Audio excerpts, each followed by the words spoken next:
झालाय का? हो बस झालं. हो झालंय झालंय. मेसेज आला मला.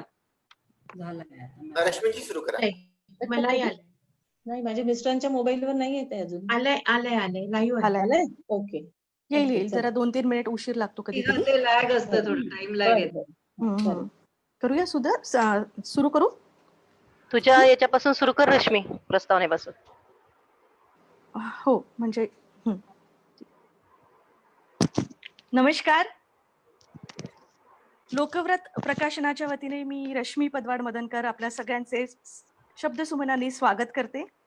आज अमृता प्रीतमच्या चाहत्यांनी त्यांच्या 101व्या वाढदिवशी वेचून आणलेली अचंबित करणारी आणि प्रेरक ठरणारी एक अनन्य पुनर्भेट आम्ही इथे तुमच्यासाठी सगळ्यांसाठी घेऊन आलोय. तर असे म्हणतात की कलासक्त माणसं प्रेमासाठी जगतात आणि प्रेमासाठीच मरतात. मधले सगळे अंतर ते फक्त श्वास घेत असतात. अमृता आठवते ती साहित्यावर, कलेवर भरभरून प्रेम करणाऱ्या साहित्यिकेच्या रूपात. स्त्री जीवनाचे अनेक कंगोरे उलगडून तिनं तिच्या लेखणीने प्रत्यक्ष जिवंत करून कधी स्पष्ट, कधी नागड्या, तर कधी बंडखोर रूपातून जगासमोर मांडल्या. किंवा अमृता आठवते ती साहिर प्रीतम किंवा इम्रोजवर निरपेक्ष, निर्व्याज्य प्रेम करून प्रेमाचे वेगवेगळे रूप जगाला दाखवणाऱ्या, वेगळी नाती, वेगळे रंग जगासमोर आणणाऱ्या बंडखोर स्त्री म्हणून. त्यांनी निर्माण करून ठेवलेला साहित्य साठा आजच्या साहित्यप्रेमींसाठी दस्तऐवजच आहे जणू. अमृता प्रीतम म्हणजे देहभाना पलीकडच्या जगात घेऊन जाणारी एक अवर्णनीय जादूच आहे. ती जादू आपण सगळ्यांनी कधीतरी अनुभवली असावी, किंवा ऐकीव तरी असावी, किंवा पुन्हा पुन्हा अनुभवायला मिळावी म्हणून लालसेने, किंवा कधीच न अनुभवल्याने एकदा तरी अनुभवायला मिळावी या अपेक्षेने जगण्याच्या मूलभूत गरजांच्या पलीकडे जिथं थांबतात, विसावतात आणि उसळतात आयुष्याचे काही क्षण. अशा आनंदाच्या अनुभूतीच्या ओढीने आपण सगळे आज येथे एकत्र आलो आहोत. अमृता प्रीतमचे चाहते म्हणून या एका समान धाग्यानं, या ओढीनंच आपल्यात एक नातं निर्माण केलं आहे. या नात्याचा उत्सव म्हणून आणि आपल्यात निर्माण झालेल्या या समान उर्मिला कारणीभूत ठरलेल्या या शब्दांच्या अर्थपूर्ण सोहळ्याची जादू आज आपणच पुन्हा एकदा येथे निर्माण करणार आणि तीही साजरीही करणार आहोत. चला तर आज अमृता प्रीतम यांच्या साहित्य प्रवास अनुभवायला आपण सुरुवात करूया. तर सर्वप्रथम लोकव्रत प्रकाशनाची भूमिका आणि अमृता प्रीतम यांच्या साहित्य आणि व्यक्तित्वावरचा आढावा घेण्यासाठी मी आमंत्रित करते शिरीष कुलकर्णी यांना. शिरीष कुलकर्णी हे लोकव्रत प्रकाशनाचे सर्वेसर्वा आणि एक सुप्रसिद्ध लेखक आहेत. अनेक पुस्तकं त्यांच्या लेखणीतनं अवतरली आहेत. याशिवाय त्यांची एक सगळ्यात चांगली ओळख म्हणजे ते मित्रवर्य आहेत, सगळ्यांचे फार चांगले मित्र आहेत. तर अशा शिरीषजींना मी विनंती करते की लोकव्रतची आणि आजच्या कार्यक्रमाची भूमिका त्यांनी मांडावी.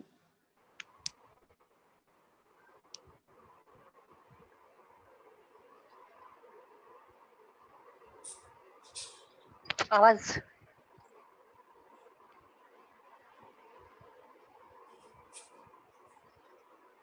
शिरीषजी आवाज अनम्यूट नाही करा. येते. शिरीषजी अनम्यूट. लोकव्रत ही लेखकांची चळवळ आहे. इथं कोणी सर्वेसर्वा नाही, आपण सगळे सर्वेसर्वा. आताचे शेकडो लेखक या चळवळीचे प्राण आहेत. एक लेखक दुसऱ्या लेखकाला मदत करतो हे फक्त या ठिकाणी लोकव्रत लेखक संघामध्ये, लोकव्रत ग्रुपमध्ये पाहायला येतं, अगदी स्पष्टपणाने पाहता येतं. अलीकडेच लोकव्रतचं भाषेचं बंधनही गळून पडलंय. साधारणतः 10 वर्षापूर्वी हिंदी भाषेतली पुस्तकं आपण प्रकाशित केली होती. 6 वर्षापासून आपण इंग्रजी भाषेतली पुस्तकं प्रकाशित केली. आता जनमंगलचा पहिला इंग्रजी दिवाळी अंक येतोय.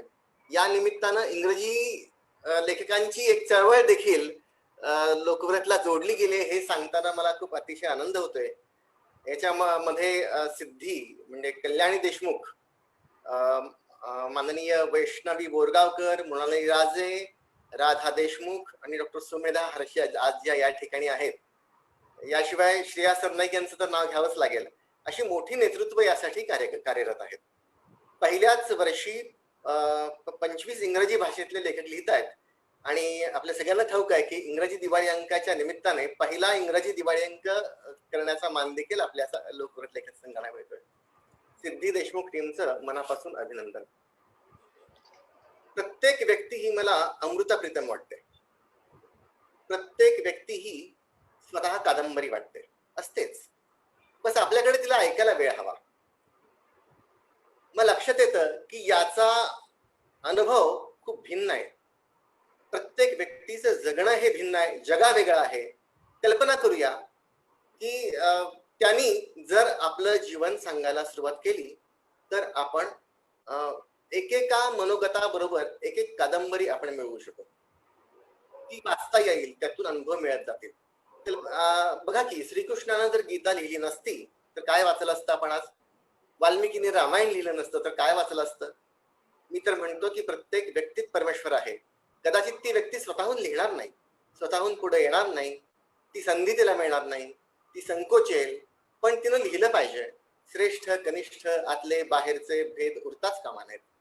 नवीन कोणी आत येऊ नये म्हणून आतली माणसं जीव तोडून प्रयत्न करतात असं इथं तर होत नाही. तसा अनुभव लोकप्रिय लेखक संघात कधीही येणार नाही. इथं सगळेच संन्यस्त वृत्तीचे लेखक आहेत. लोकप्रियची मालकी लेखकांची आहे असं माडगुळकर मॅडमनी अनेकदा स्पष्ट केलंय, माणिक घरपोरेंनी अनेकदा स्पष्ट केलंय, रश्मीजी तुम्ही ते स्पष्ट केलंय आणि गायत्रीजींनी स्पष्ट केलंय. तर लेखकांना मदत करा हा मंत्र घेऊन आपण काम करतोय. लेखकांना जपा, लेखकांचे दोष विसरून जाऊया, त्यांना लिहू द्या, त्यांना प्रोत्साहन देऊया, त्यांच्या पाठीशी उभं राहूया. लोकप्रिय सध्या एवढं काम करतंय. लोकप्रिय लेखक संघाची प्रकाशनाची कॉपी अनेक जण करतात. अरे ते पण तेही साहित्य सेवा करतात, त्यामुळे त्यांच्याविषयीही राग नाही. त्यांना देखील आमचा पाठिंबा आहे. जो साहित्याची सेवा करेल त्याच्या पाठीमागे लोकप्रियता आहे आणि जो साहित्याची सेवा करेल तो आमच्यासाठी सर्वश्रेष्ठ आणि श्रेष्ठ आहे. बघा, जगभरातली कोट्यावधी पुस्तकं अजूनही भाषांतरित व्हायची आहेत. 1 कोटीतली 5 पुस्तकं तरी आपण भाषांतरित करूया. त्यातलं एक पुस्तक आता येतं देखील आहे, ताओ, जे चीनी भाषेतलं मूळचं पुस्तक आहे. ताओ हे संत होते, ब्रिजमोहन हेडा यांनी ते अनुवादित केलंय. सकस साहित्याची उणीव नेहमी भासते, पण मराठीतलं सकस साहित्य हिंदी इंग्रजीत प्रसिद्ध व्हायला पाहिजे, भाषांतरित व्हायला पाहिजे. आपल्याच प्रकाशनाची 4 पुस्तकं आपण इंग्रजी भाषेमध्ये, हिंदी भाषेमध्ये प्रकाशित करतो आहोत. त्यातलं बिट्स अँड बाईट्स, विजिगिषा, संत सम्राज्ञी आणि संत निवृत्तीनाथ, विसंवाद, अशी पुस्तकं कितीतरी सोन्यासारखी पुस्तकं आता भाषांतरित होत आहेत. हौसाचं काम पूर्ण झालेलं आहे असंही जाहीर करायला आनंद होतो. अशी कितीतरी सोन्यासारखी पुस्तकं आपण भाषांतरित करूया. तेही काम आपण लेखकांनी हातामध्ये घ्यायला पाहिजे. ती प्रतिभा, ते भाषा सौंदर्य, ते बंड, ते वेगळेपण आपण अमृताचं जाणून घ्यायला हवंय. समग्र दुर्गा भागवत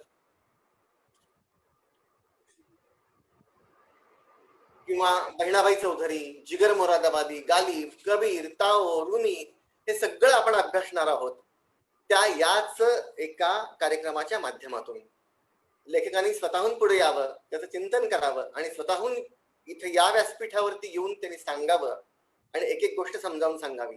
साहित्य हजारो वर्ष घडतंय, साहित्य हजारो वर्ष लिहिलं जातंय, त्याच्यामध्ये हजारो पिढ्यांनी काम केलंय, अस्सल साहित्य अनेक पिढ्यांनी आपल्याला दिलंय. म्हणून आपण या पिढीमध्ये त्या साहित्याचा अभ्यास करू शकतोय. या पुढच्या हजारो पिढीसाठी आपल्याला योगदान द्यावं लागणार आहे. म्हणूनच मागचं साहित्य आज अभ्यासूया आणि उद्याचं साहित्य आज निर्माण करूया. आपल्या हाती असलेला पेन ही आपली मालकी नाही. तो पेन उद्याच्या येणाऱ्या साहित्यिकांच्या हाती जावा, साहित्यिकांच्या हाती आपण सोपवायचा आहे. तुम्ही असं लिहा की तुम्हाला स्वतःचा अभिमान वाटेल. मी असं लिहीन की मला स्वतःचा अभिमान वाटेल आणि आपली लेखणी अनुभवणाऱ्या जगणाऱ्या पुढच्या पिढीलाही आपला अभिमान वाटेल. असं काहीतरी कार्य या लोकव्रत लेखक संघाच्या माध्यमातून व्हावं, जनवंदन संघाच्या माध्यमातून व्हावं. अनेक संघ आपल्याला जोडलेत, तरी देखील आता आपण आज विचार करूया की आज आपल्या हातामध्ये अमृता प्रीतमची लेखणी आली आहे. उघडूया तिचं टोपण काढूया. त्या लेखणीचं वैशिष्ट्य काय आहे ते बघूया, त्या लेखणीचं सौंदर्य बघूया. ती एवढी पारदर्शी कशी ते जाणून घेऊया, त्याचा अनुभव घेऊया. स्थळ काळाला, रूढी परंपरा बंधनांना हवेत उडवून टाकणारी, त्याला न जुमानणारी अशी भाल्यासारखी लेखणी कुठून आली अमृताकडं, ती कशी होती हे आपण जाणून घेऊया. अमृताच्या संवेदनांना स्पर्श करूया. तिच्यासोबत तिला ऐकत, तिच्या हातात हात घालत एक छान फेरफटका मारूया. पहा ती काय देते आपल्याला. अमृता प्रीतमशी आज आपण गप्पा मारणार आहोत. त्यासाठी मोठे मोठे तज्ञ, आपल्यातलेच, आपल्या कुटुंबातले साहित्यिक आज इथं आपल्याला दिसत आहेत. तिच्या कविता आपण ऐकूया, तिची ऊर्जा, तिची अनुभूती सारं आपण ऐकूया, ते मिळवायचा प्रयत्न करूया. आपल्या हाती अमृताचा हात आहे आणि आपण सारे तिचे विद्यार्थी आहोत. चला तर जाणून घेऊया. आज आपण अमृताला जाणून घेताना तिचा आदर्श पण समोर ठेवूया. 100भर पुस्तकं लिहिलीत, पण अमृताची एक स्वाभाविक शैली होती. ती तुम्हा आम्हासारखी संवेदनशील होती. तिलाही तिचं प्रेम व्यक्त करता करता खूप वेळ गेला. तिलाही तिचं प्रेम सहजपणानं व्यक्त नाही करता आलं, पण ती लेखणीशी प्रामाणिक राहिली. आपलं प्रत्येक स्पंदन ती कागदावर जन्मभर उतरवत राहिली. अशा लेखिकेचा साहित्य प्रवास जाणून घेणं ही आपली गरज आहे. हा आपला अभ्यास आहे. त्याची नवसाहित्यिकांना गरज आहे. या दृष्टिकोनातून आपण शतकातल्या काही सर्वोत्तम साहित्यिकांना देखील आपण जाणून घेणार आहोत. एकाच भागात नाही पूर्ण होणार आहे, अनेक भाग करावे लागतील. आपल्यातले अनेक लेखक, 100हून जास्त लेखक यासाठी उत्सुक आहेत. या प्रवासामध्ये असे प्रतिभावंत सोबती आपण निवडलेत की ते घरचे आहेत. ते लोकप्रत संघाचे विनीचे शिलेदार आहेत. आणि पहा ना, म्हणजे आज देखील आपल्यासोबत माननीय स्वाती हुद्दार आहेत, डॉक्टर सुमेधा हर्षे आहेत, सुषमाताई मुलमुले आहेत, निर्मोळी फडके आहेत, बसंती गुलेरिया आहेत, भैरवी देशपांडे हे आहेत, माणिक घरपुरे आहेत. तर या सगळ्यांना उलगडायची ती अमृता कौर, अमृता प्रीतम, 20व्या शतकातली पहिली महिला साहित्यिक. अमृता केवळ पिंजरसाठी ओळखली जात नाही. ती शेकडो पुस्तकं तिने लिहिली. त्याचा शब्द वाचण्यासाठी ही पिढी अशी आसक्त झालेली आहे तिच्या लेखणीवरती. अमृता ही जादू आहे. ती जादू अनुभवते आहे. अनेकांनी अनुभवली पण पूर्ण नाही. खरं तर अमृता जी असा उल्लेख करायला हवा, पण आपल्या रक्तात, श्वासात नकळत मिसळलेली ती आता कोणी परखी राहिलेली नाहीये. तिचं तत्वज्ञान पुढचं आहे, 25व्या शतकातलं आहे. अमृता म्हणते की कायदा नाती निर्माण करतो. जर एखादं नातं निर्माण नाही केलं तर कायदा त्याची जबाबदारी नाही घेत. म्हणजे एखादं नातं हे नरक जर झालं तर त्याच्या नुकसान भरपाईची कोणतीही तरतूद कायद्यामध्ये नाही. त्यासाठी त्याची काळजी कायदा करत नाही. आणि असं ती बोलत राहते एकापेक्षा एक वेगळं, की आपल्याला ते सहजपणानं समजता येणार नाही. म्हणून आपण ह्या सगळ्या तज्ञ लोकांची मदत घेतोय. एक वर्णन एका शेरामध्ये करतो. फार नाही बोलणार कारण वेळ झाला की मला सांगा कृपा करून, कि समंदर इतना क्यों चिल्ला रहा है, समंदर इतना क्यों चिल्ला रहा है, शायद खामोश नदियां बोल रही है. तसं ती म्हणते ते आता समजावून घेऊया. म्हणजे तिच्यावरील आकलन क्षमतेच्या पलीकडे पण आरोप झाले तर ते बघूया आपण, ते त्याच्यावरती घेऊया. कदाचित येणार नाही या भीतीनं मी एक कविता तिची ऐकवणार आहे. ती कविता अशी आहे. मेरी सेज हाजिर है पर जूते और कमीज की तरह, मेरी सेज हाजिर है पर जूते और कमीज की तरह, तू अपना बदन भी उतार दे, उधर मूढ़े पर रख दे, उधर मूढ़े पर रख दे, कोई खास बात नहीं, बस अपने देश का रिवाज है ये. म्हणजे तिच्यावरती जे आरोप झाले तिचं उत्तर या एका कवितेतून मिळतं. पंजाब मधली ती अतिशय लोकप्रिय लेखिका होती, आहे ती तितकीच लोकप्रिय भारतात आहे, जगभरात आहे. तिचं रसिदी तिकीट हे आत्मचरित्र आहे. ती कहाणी तितकी सुंदर आहे. नुसत्या नावाची कहाणी पण सांगावी कोणीतरी. रश्मीची सांगा. मला ठाऊक आहे अमृतावर स्वच्छंदी जगण्याचे आरोप झाले, पण आपल्याला स्वतंत्र बुद्धी आहे. आपल्याला इतरांपेक्षा जास्त ज्ञान आहे. आपल्या संवेदना नाजूक आहेत हे अमृताजींना ठाऊक होतं. अमृता ही स्त्री आहे, पण ती गुलाम नाही हे ती अनेकदा स्पष्ट करते. तिच्यावर कोणताही चाबूक चालला नाही. तिच्यावर मालकी दाखवणारा कोणताही पुरुष नव्हता. तिची पाठ कुणीही हाकारण्यासाठी नव्हती. तिचे स्वतंत्र कायदे होते, तिथं कोणाची लुडबुड नव्हती, तिच्या परिघात सहज प्रवेश नव्हता, तिला समाजाची फिकीर नव्हती. इमरोजला ती घरी ठेवून घेते, पण स्वतंत्र खोलीत. ती तिच्या धुंदीत जगते, ती फक्त लेखणीतून बोलते, ती एक वादळ लिहिते, आत्ममग्न वाटते. हे सगळं स्वतंत्र आहे. आणि हे सगळं करत असताना ती प्रेम करते आणि प्रेमाची भाषा तिला समजते. कशी समजते? बिरहा की हिचकी में भी शहनाई सुनते हैं. बस या 2 ओळी खूप काही सांगतील. बिरहा की हिचकी में भी शहनाई सुनते हैं. ही अवस्था शरीराशी नातं जोडलेली कुणी नाही समजू शकणार. मला वाटतं अजून मी खूप बोलेन, पण 10व्या-11व्या वर्षीच अमृताची आई अमृताच्या इच्छेविरुद्ध निवर्तली. आईला वाचव, आईला मारू नकोस रे परमेश्वरा, असं ती विनवत राहिली. प्रगाढ विश्वास होता परमेश्वरावर तिचा, पण नाराज झाली. तिची आई निवर्तली आणि परमेश्वर माझ्या आईला वाचवेल असं तिला वाटत होतं, पण तसं झालं नाही. आणि अमृताच्या लक्षात आलं की परमेश्वर नसतो. याच ठामपणानं ती जन्मभर राहिली. खरं तर अमृताचे वडील संन्यासी होते. संन्यासावस्थेत त्यांनी आई त्यांची राजबीबीशी लग्न केलं. नंदस्वामी त्यांचं नाव होतं. पुढं ते करतारसिंह पियुष झाले. पियुष म्हणजे अमृत आणि पियुषची मुलगी म्हणून अमृता. आई राजबीबी वारल्यानंतर त्यांचं एक पाऊल उंबऱ्याच्या आत, एक पाऊल उंबऱ्याच्या बाहेर, थोडंसं अमृतात अडकलेलं जीवन. पण वडील अलौकिक प्रतिभेचे होते आणि ती प्रतिभा तंतोतंत उतरली, किंबहुना त्याच्या 100 पैकी जास्त उतरली असं मला वाटतं. पण अमृता माणूस होती. अमृता अगदी लहानपणी रूढी परंपरा, जातपात असं मानत नव्हती. ती अगदी लहान वयामध्ये समानतेच्या 10व्या वर्षी समानतेचा लढा तिने लढला कुटुंबात आणि ती जिंकली. लहानपणी ठरलेल्या एका सरदार प्रीतम सिंहाशी त्यांचं लग्न झालं. अमृताला 2 मुलं होती. पण अमृता प्रीतम 1960 साली विभक्त झाली. तिने आयुष्यात फाळणी पाहिली, दगडाचे हृदय असणारी माणसं पाहिली, माणसापेक्षा तिने राक्षस पाहिले, तिने मृत्यूचं तांडव पाहिलं. भारत पाकिस्तानची फाळणी खूप वाईट परिणाम अमृतावर झाला. तिच्यासाठी ते असह्य होतं. आजही आपण ते वाचलं तरी आजही आपल्याला ते असह्य वाटतं. या असह्यतेतूनच पिंजरचा जन्म झाला. अमृताच्या रूपानं साहित्य अकादमीची पहिली महिला पुरस्कार घेणारी महिला पाहता आली. पद्मश्री, ज्ञानपीठ, डॉक्टरेट, असं खूप काही. याही पेक्षा त्या खासदार होत्या, राज्यसभेच्या खासदार होत्या. 1986 ला त्या खासदार झाल्या होत्या आणि खासदारकीची कारकीर्द देखील त्यांची तेजस्वी होती.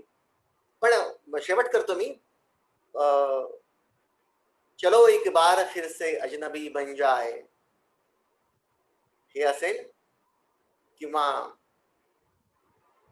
तुम मुझे भूल भी जाओ तो ये हक है तुमसे, हे अमृतासाठी लिहिलं असेल साहिरजीने. अमृता स्वप्नाळू होती. स्वप्न पाहता यायची तिला. कदाचित तिनं तिचं सगळं आयुष्य असं स्वप्नात पाहिलं. अनेक स्वप्न राहिली. पण वो अफसाना जिसे अंजाम तक लाना ना हो मुमकिन, उसे एक खूबसूरत मोड़ देकर छोड़ना अच्छा. चलो एक बार फिर से, हे जे म्हणलं साहिरजीने, तर ते तिच्या स्वप्नांचा शेवट होता. मला वाटतं माहिती आहे की उशीर झाला आहे. एवढंच सांगेन की एक कविता वाचतो आणि संपवतो. ती अमृता स्वतःलाच लिहित गेली, सगळ्या चौकटी तोडून लिहित गेली, स्वतःवर लिहित गेली. लिहायचं काही टाळलं नाही, लिहिण्यामध्ये कसलाही खोटेपणा नाही. ती म्हणते का त्याची कारण आपण नंतर बघू. पण स्त्रीभ्रूण हत्या संदर्भात हे लिहिलंय असं मला वाटतं की गर्भामध्ये स्त्री नको असताना अमृताचा जन्म झाला असावा.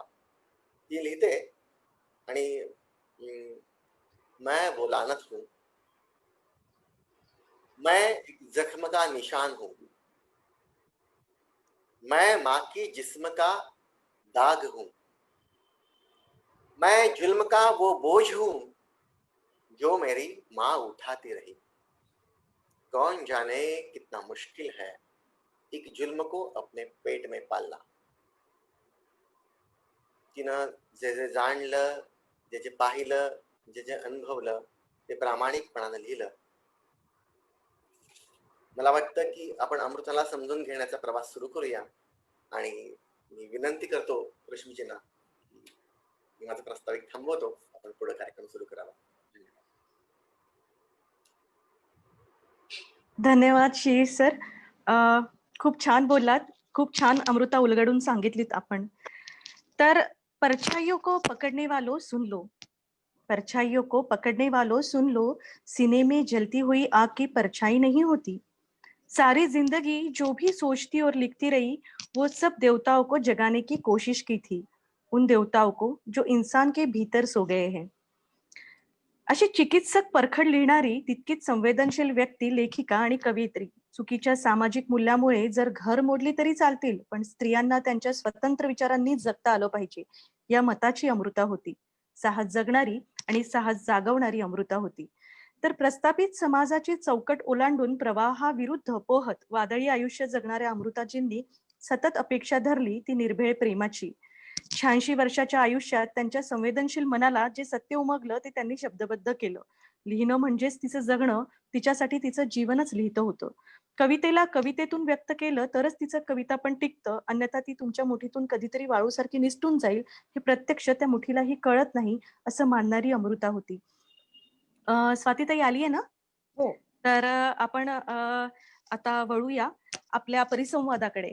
आज पहिलं परिसंवाद घेतायत स्वाती हुद्दार. स्वाती हुद्दार या ज्येष्ठ पत्रकार आहेत. नागपूरमध्ये त्यांच्या स्वाती हुद्दार हे नाव कोणी ओळखत नाही असं होत नाही. त्या आकाशवाणीवर निवेदिका आहे, हे तुम्हाला आता आज आल्याबरोबर कळलंच असेल की ती निवेदनासाठी बसलेली आहे आणि आपला कार्यक्रम पण अटेंड करते आहे. तर लेखिका आहे, अतिशय सुंदर लेखन करते. त्यानंतर ती सूत्रसंचालनही करते. फार चांगल्या मोठ्या कार्यक्रमांचं सूत्रसंचालन करते. अशा स्वाती हुद्दार आज आपल्याला इथे लाभलेल्या आहेत आणि त्या आज आपल्याला अमृता, इमरोज ह्यांचं नातं आणि त्यावरचं साहित्य उलगडून दाखवणार आहेत. तर स्वातीताईला मी विनंती करते की तिने त्यांचं भाष्य सुरू करावं. नमस्कार आणि खूप खूप धन्यवाद लोकप्रत प्रकाशन, रश्मी, शिरीषजी आणि सगळ्या माझ्या मित्रमैत्रिणींचे की आज मला अमृताविषयी बोलण्याची संधी आपल्यामुळे मिळते. मी सुरू करते. शेक्सपियर म्हणतो, नावात काय आहे? शेक्सपियर म्हणतोय, नावात काय आहे? मात्र अमृता प्रीतम या नावातच तर सगळं आहे. ज्यांच्या लेखणीत अमृत होतं आणि जीवन प्रीतीनं परिपूर्ण होतं, असं भारतीय साहित्य आणि सांस्कृतिक विश्वाला पडलेलं मधुर स्वप्न म्हणजे अमृता प्रीतम. खरं तर माझा विषय अमृता आणि इमरोज असा आहे, पण अमृताजींविषयी बोलताना त्यांचं साहित्य आणि त्यांचा साहिर, हो अमृताजींचा साहिर वगळणं केवळ अशक्य. अमृताजींचं साहित्य, साहिर आणि इमरोज ही त्रिवेणी धारा आहे, त्यामुळं ते संदर्भ येणं अपरिहार्य असं आहे. काळाच्या कितीतरी पुढचे विचार आपल्या साहित्यातून मांडणाऱ्या अमृताजी प्रत्यक्ष जीवनातही तेवढ्याच बंडखोर होत्या. त्यांचं साहित्य जितकं पारदर्शक होतं, तितकंच त्यांचं आयुष्यही पारदर्शक होतं. अमृताजींचं साहित्य काळाच्या कसोटीवर खरं उतरलं, कारण व्यक्तिगत सुखदुःखाच्या सीमारेषा ओलांडून त्यातून समष्टीची भावना व्यक्त होत राहिली. फाळणीच्या दुःखाला भिडणारी त्यांची लेखणी प्रीतीची भावना व्यक्त करताना मोरपिसासारखी हलकी होते आणि रेशमासारखी तलमही होते. त्याच वेळी मानवतेची एक शुभ्र धारा त्यातून सतत प्रवाहित होत राहते. फाळणीपूर्वी लाहोर आणि नंतर दिल्लीत स्थिरावलेल्या अमृताजींच्या जीवनाला एका फरिश्त्याचा स्पर्श झाला. तो फरिश्ता म्हणजेच इमरोज. त्यानंतर अमृता, इमरोज हे वेगळे प्रवाह उरलेच नाहीत.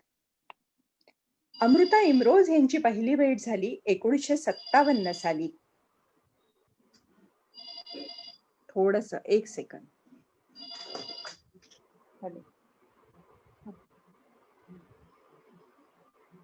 हो थोडस, थोड्या वेळात. क्षमा करा. अमृता इमरोज यांची पहिली भेट झाली 1957 साली. त्याआधी वयाच्या 16व्या वर्षीच अमृताजींचं प्रीतम यांच्याशी लग्न झालं होतं. त्यांना 2 मुलंही होती. व्यावहारिकदृष्ट्या अमृताजींचं हे लग्न सफल होऊ शकलं नाही. दरम्यान अमृताजींच्या आयुष्यात साहिर आले. साहिरनं अमृताजींचं अवघड जीवन व्यापलं. त्यांचं साहित्य, त्यांचं सुखदुःख, त्यांच्या लकबी या सगळ्यांवर साहिरचीच मुद्रा उमटली होती.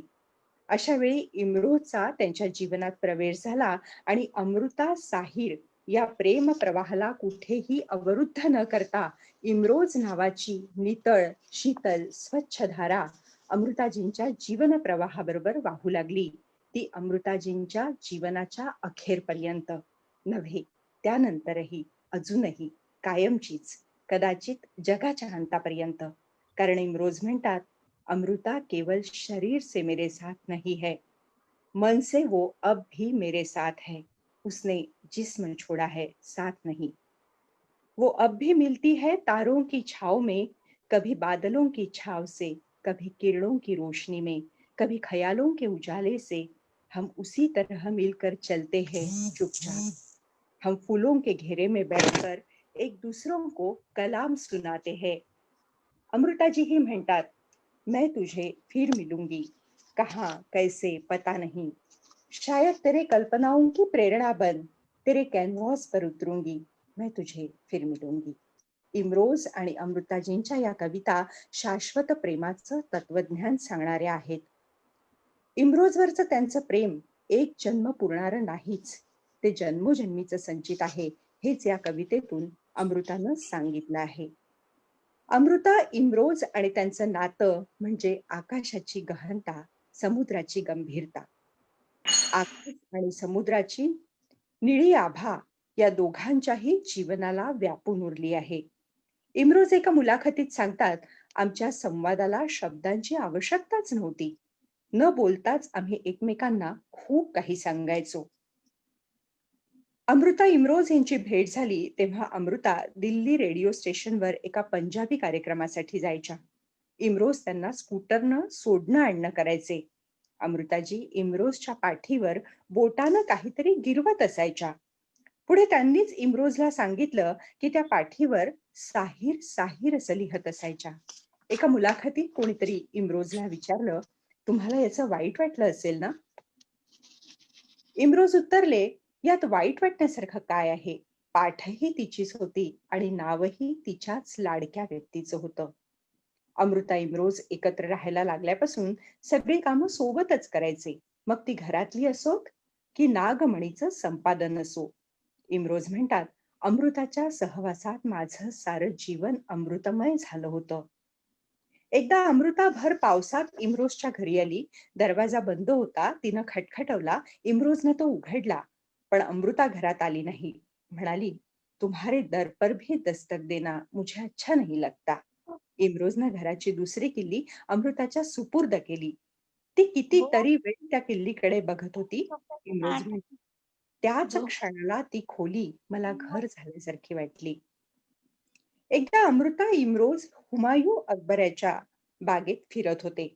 अचानक अमृतानं इम्रोजला विचारलं, याआधी असं कुणाबरोबर चाललं आहेस?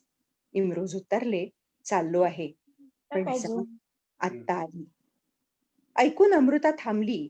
कितीतरी वेळ इम्रोजकडे बघत राहिली. नंतर त्याचा हात हातात घेऊन चालायला लागली. इम्रोज म्हणतात, त्या क्षणी जाणवलं की सगळ्या सीमा आता पार झाल्या आहेत. हे त्यांच्या सहजीवनातले काही क्षण, काही प्रसंग, त्यांच्या प्रगल्भ प्रेमाची साक्ष देणारे. इम्रोज म्हणतात, आम्हाला प्रेमाच्या आणाभाका घेण्याची गरज कधीच नाही भासली. मोहब्बत हो तो सब रंग चुपचाप आंगन में जीवन के साथ घुलते हैं. कई बार सुबह के रंगों में चांद तारों के रंग. इम्रोज आणि अमृता 40 वर्ष एकत्र राहिले, कुठल्याही नात्याशिवाय, कुठल्याही बंधनाशिवाय. आणि हा तो काळ होता जेव्हा लग्न होऊन एकदा सासरी गेलेली स्त्री तिरडीवरच बाहेर पडायची. अशा त्या काळात 2 मुलांच्या आईनं पतीपासून विभक्त होणं आणि उत्तर आयुष्यात लग्न न करता एका पुरुषाबरोबर राहणं हे खरंच खूप मोठं धाडस होतं दोघांसाठीही. मात्र अमृता इम्रोजनं हे धाडस केलं कारण त्यांच्याजवळ सच्च्या प्रेमाची ताकद होती आणि हृदयातून उमललेल्या सच्च्या प्रेमाला नात्याच्या लेबलांची आवश्यकता नसते. अमृता इम्रोजचं प्रेम शुद्ध सात्विक होतं, बावन्न कशी सोन्यासारखं ताऊन सुलाखून निघालेलं. अमृताच्या जीवनात प्रेमाचा पाया साहिरनं रचला आणि इम्रोजनं ते प्रेम आयुष्यभर जपलं. अमृताजी एकदा म्हणाल्या होत्या, साहिर माझ्या जीवनाचं आकाश आहे आणि इम्रोज माझ्या घराचं छत. अमृता इम्रोजचं प्रेम इतकं उच्च पातळीवरचं होतं की अमृता एकदा इम्रोजला म्हणाली, साहिर माझ्या जीवनात असता तर आपण एकत्र आलो नसतो. त्यावर इम्रोज म्हणाले, तू मला नक्कीच भेटली असतीस. कदाचित साहिरच्या घरी नमाज पडताना तू मला दिसली असतीस. इम्रोजचं हे उत्तर त्याच्या सच्च्या प्रेमाचं द्योतक आहे. इम्रोजचं प्रेम हे अमृतासाठी परमेश्वराचा आशीर्वाद होतं. अमृता प्रीतम म्हणतात, वडील, भाऊ, मित्र, नवरा या सगळ्या शब्दांचा आत्मा मला इम्रोज मध्ये गवसतो. इम्रोज चित्रकार होते. त्यांनी अमृताच्या जीवनात प्रेमाचे, सुखाचे, विश्वासाचे रंग भरले. इम्रोज म्हणतात, साहिर हे अमृताचं आभासी जग होतं आणि माझ्याबरोबर ती खरं खुरं आयुष्य जगत होती. अमृताजी म्हणतात, दीवानेपन के अंतिम शिखर पर, दीवानेपन के अंतिम शिखर पर पैर रखकर खड़े नहीं रहा जा सकता. पैरों पर बैठने के लिए धरती का एक टुकड़ा चाहिए. अमृताजींच्या शब्दांचा आधार घेत या विवेचनाचा समारोप करते. जिंदगी तुम्हारे उसी गुण का इम्तिहान लेती है. जिंदगी तुम्हारे उसी गुण का इम्तिहान लेती है जो तुम्हारे भीतर मौजूद है. मेरे अंदर इश्क था, मेरे अंदर इश्क था. धन्यवाद. नमस्कार. वा वा स्वातीताई, खूप सुंदर विवेचन आणि खूप छान वाटलं, खूप मजा आली. धन्यवाद पुन्हा एकदा. तर एक ज्ञानपीठ पुरस्कार प्राप्त करती बंडखोर स्त्री अमृता प्रीतम रसिदी तिकीट या त्यांच्या आत्मकथेच्या प्रस्तावनेत त्या म्हणतात, एकदा खुशवंत सिंह मला म्हणाले, तुझं आयुष्य तरी काय ग, तुझं आयुष्य तरी काय ग. एखादी लहानशी सर्वसाधारण घटना ती लिहायचीच म्हटली तर साध्या पावतीच्या तिकिटामागेही लिहिली जाईल. मग मात्र कादंबरीच्या कच्च्या जमा खर्चाची पावती पक्की करण्यासाठी त्यांनी रसिदी तिकीट लिहिलीच. तर अमृता इम्रोजचे 40 वर्षांचं सहजीवन, प्रेम, मैत्री, समाजाची प्रखर विरुद्ध प्रतिक्रिया, कुटुंबाच्या मुलांच्या अपेक्षा, अमृताजींचं साहिर विषयीचं न लपवलेलं प्रेम आणि या सगळ्यांची त्यांना मोजावी लागलेली किंमत, यावरच केलेलं लेखन, शेवटी त्याला जबर विरोध होऊनही आपोआप चालून आलेले सन्मान, सगळंच विलक्षण. वयाच्या 16व्या वर्षापासून शेवटपर्यंत प्रत्यक्ष अनुभूतीतून अमृताजी अभिव्यक्तिरूपी साहित्य सेवा करत राहिल्या. अशा साहित्यिका विरळाच नव्हे, कदाचित एकमेवच. तर आता आपण अमृता आणि इम्रोज यांच्या आयुष्याचं गणित पाहिलंय. आता आपण बघूया अमृता आणि साहिर यांच्या आयुष्यावरचं विवेचन. ह्यासाठी आपल्यासोबत आज उपस्थित आहेत डॉक्टर सुमेधा मनीष हर्षे. या अकोल्याला असतात. या फिजिओथेरपिस्ट आहेत. मुलांमध्ये अपंगत्व आणणाऱ्या सेलेब्रल पल्सी या विषयात त्यांनी शोधनिबंध सादर केलेला आहे. त्यात त्यांनी सुवर्ण पदक मिळवलेलं आहे. लास वेगास येथील आंतरराष्ट्रीय कॉन्फरन्समध्ये सुद्धा त्यांना निमंत्रण होतं. डिप्लोमा इन योगा विदर्भातून त्या 6वी मेरिट आहेत. त्यानंतर 13 वर्षांपासून त्या स्पर्श paediatric physiotherapy and rehabilitation centre या स्वतःच्या सेंटरमध्ये दिव्यांग बालक, गतिमंद बालक, स्वमग्न मुले, अतिचंचल मुले, लर्निंग डिसेबिलिटी इत्यादींवर उपचार करतात. त्यांची साहित्यिक कारकीर्द जी आहे ती कथालेखन, ललित लेखन, कविता करण्याचा त्यांना छंद आहे. काही कविता त्यांच्या वृत्तपत्रातून प्रसिद्ध झालेल्या आहेत.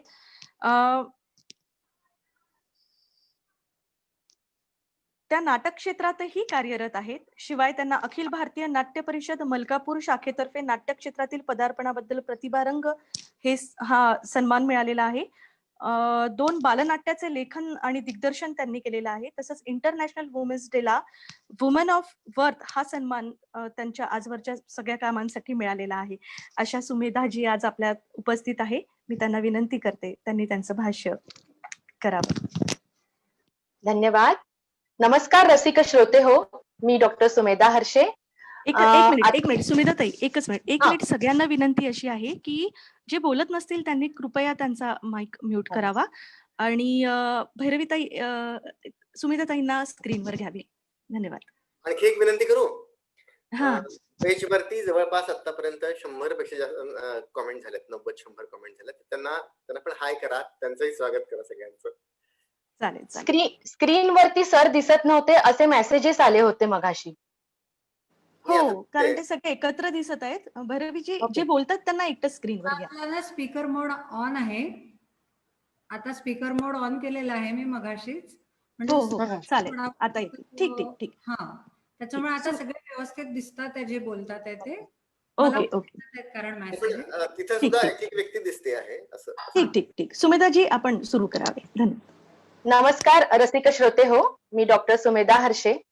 आत्ताच स्वाती हुद्दार मॅडमनी अमृताजी आणि इमरोजजींच्या नात्यावर प्रकाश टाकला आणि खूप सुंदर रीतीने त्यांनी ते नातं आपल्या समोर सादर केलेलं आहे. आणि आता मी माझ्या परिसंवादाचा जो विषय आहे तो आहे अमृताजी आणि साहिरजी यांच्यातलं एक सुंदर नातं. प्रेम हे अमर असतं. ते देश, धर्म, जातपात, गरिबी, श्रीमंती, सीमा हे काहीही जाणत नाही. प्रेमाला आपण वयाच्या बंधनातही अडकवू शकत नाही. प्रेम हे निराकार असतं, परमेश्वरासारखं. ते निरागस असतं. या प्रेमाला आपण कुठल्या नात्याच्या बंधनात सुद्धा अडकवू शकत नाही. खरं प्रेम करणारे आणि त्यांच्या कथा या इतिहासात अजरामर झालेल्या आहेत. त्या कथा आजही आपल्या सर्वसामान्य जनतेच्या हृदयावर अधिराज्य गाजवतात आहेत. त्यांच्या मनात प्रेमाची चेतना जागृत करतात आहेत. खऱ्या प्रेमाच्या बाबतीमध्ये एक गोष्ट अशी लक्षात येते की खरं प्रेम हे अंतिम मुक्कामापर्यंत पोहोचायच्या आधीच अडखळतं, ठेचकाळतं. ते पूर्णत्वास जाऊ शकत नाही. ते अपूर्ण राहतं, शापित राहतं. या अशा शापित अधुऱ्या प्रेमकथा आपल्या इतिहासात आपल्याला कैक आढळतील.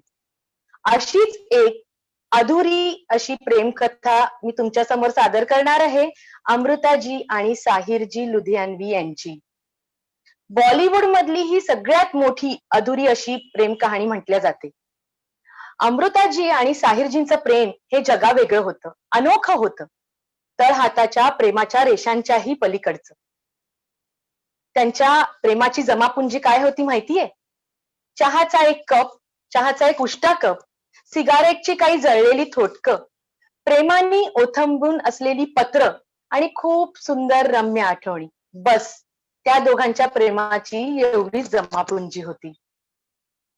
प्रेमाचा हा खेळ 1944 साली चालू झाला, जेव्हा हे दोघंही एका मुशायरी म्हणजे शायरीच्या मैफिलीमध्ये एकत्र भेटलेत. दिल्ली आणि लाहोरच्या मध्ये असलेल्या प्रीतनगरमध्ये. गंमत आणि योगायोग बघा, दोघांची ही अनोखी आणि पहिली भेट झाली ती प्रेमाच्या नगरीत प्रीतनगरमध्ये. या कार्यक्रमा दरम्यान एका क्षणी या दोघांची नजरभेट झाली आणि डोळ्यांना डोळ्यांची भाषा उमगली. जन्मोजन्मीचं नातं क्षणात उलगडलं आणि ते हृदयापर्यंत झिरपत गेलं. अमृताजी त्यावेळी जेव्हा साहिरजींना भेटल्या त्या एक प्रतिष्ठित लेखिका आणि कवयित्री म्हणून समाजमान्य झालेल्या होत्या. आणि साहिरजी हे त्यावेळी एक उदयोन्मुख शायर आणि फिल्म इंडस्ट्रीमध्ये गीतकार म्हणून प्रसिद्धीस येत होते. ते दोघेही जेव्हा प्रथम भेटले तेव्हा अमृताजी या विवाहित होत्या. त्यांचा वयाच्या 16व्या वर्षीच प्रीतम सिंग यांच्याशी विवाह झालेला होता. पण त्या त्यांच्या वैवाहिक आयुष्यात खुश नव्हत्या. त्या साहिरजींना जेव्हा भेटल्या तेव्हा त्यांच्या मनीच्या तारा पुन्हा झंकारल्या आणि त्यांच्या मनात प्रेमाचा अंकुर फुटला. साहिरजी एक आदर्शवादी तरुण होते आणि अमृताजी या हळूवार कवी मनाच्या संवेदनशील अंतर्बाह्य सुंदर अशा. तेव्हा त्या दिल्लीला राहत आणि साहिरजी लाहोरला. दोघांमधली ही दुरी मिटवली ती पत्रांनी. त्यांची शरीर जरी वेगळी होती तरी आत्मा एकच होता. आत्म्याचं मिलन कधीच झालेलं होतं.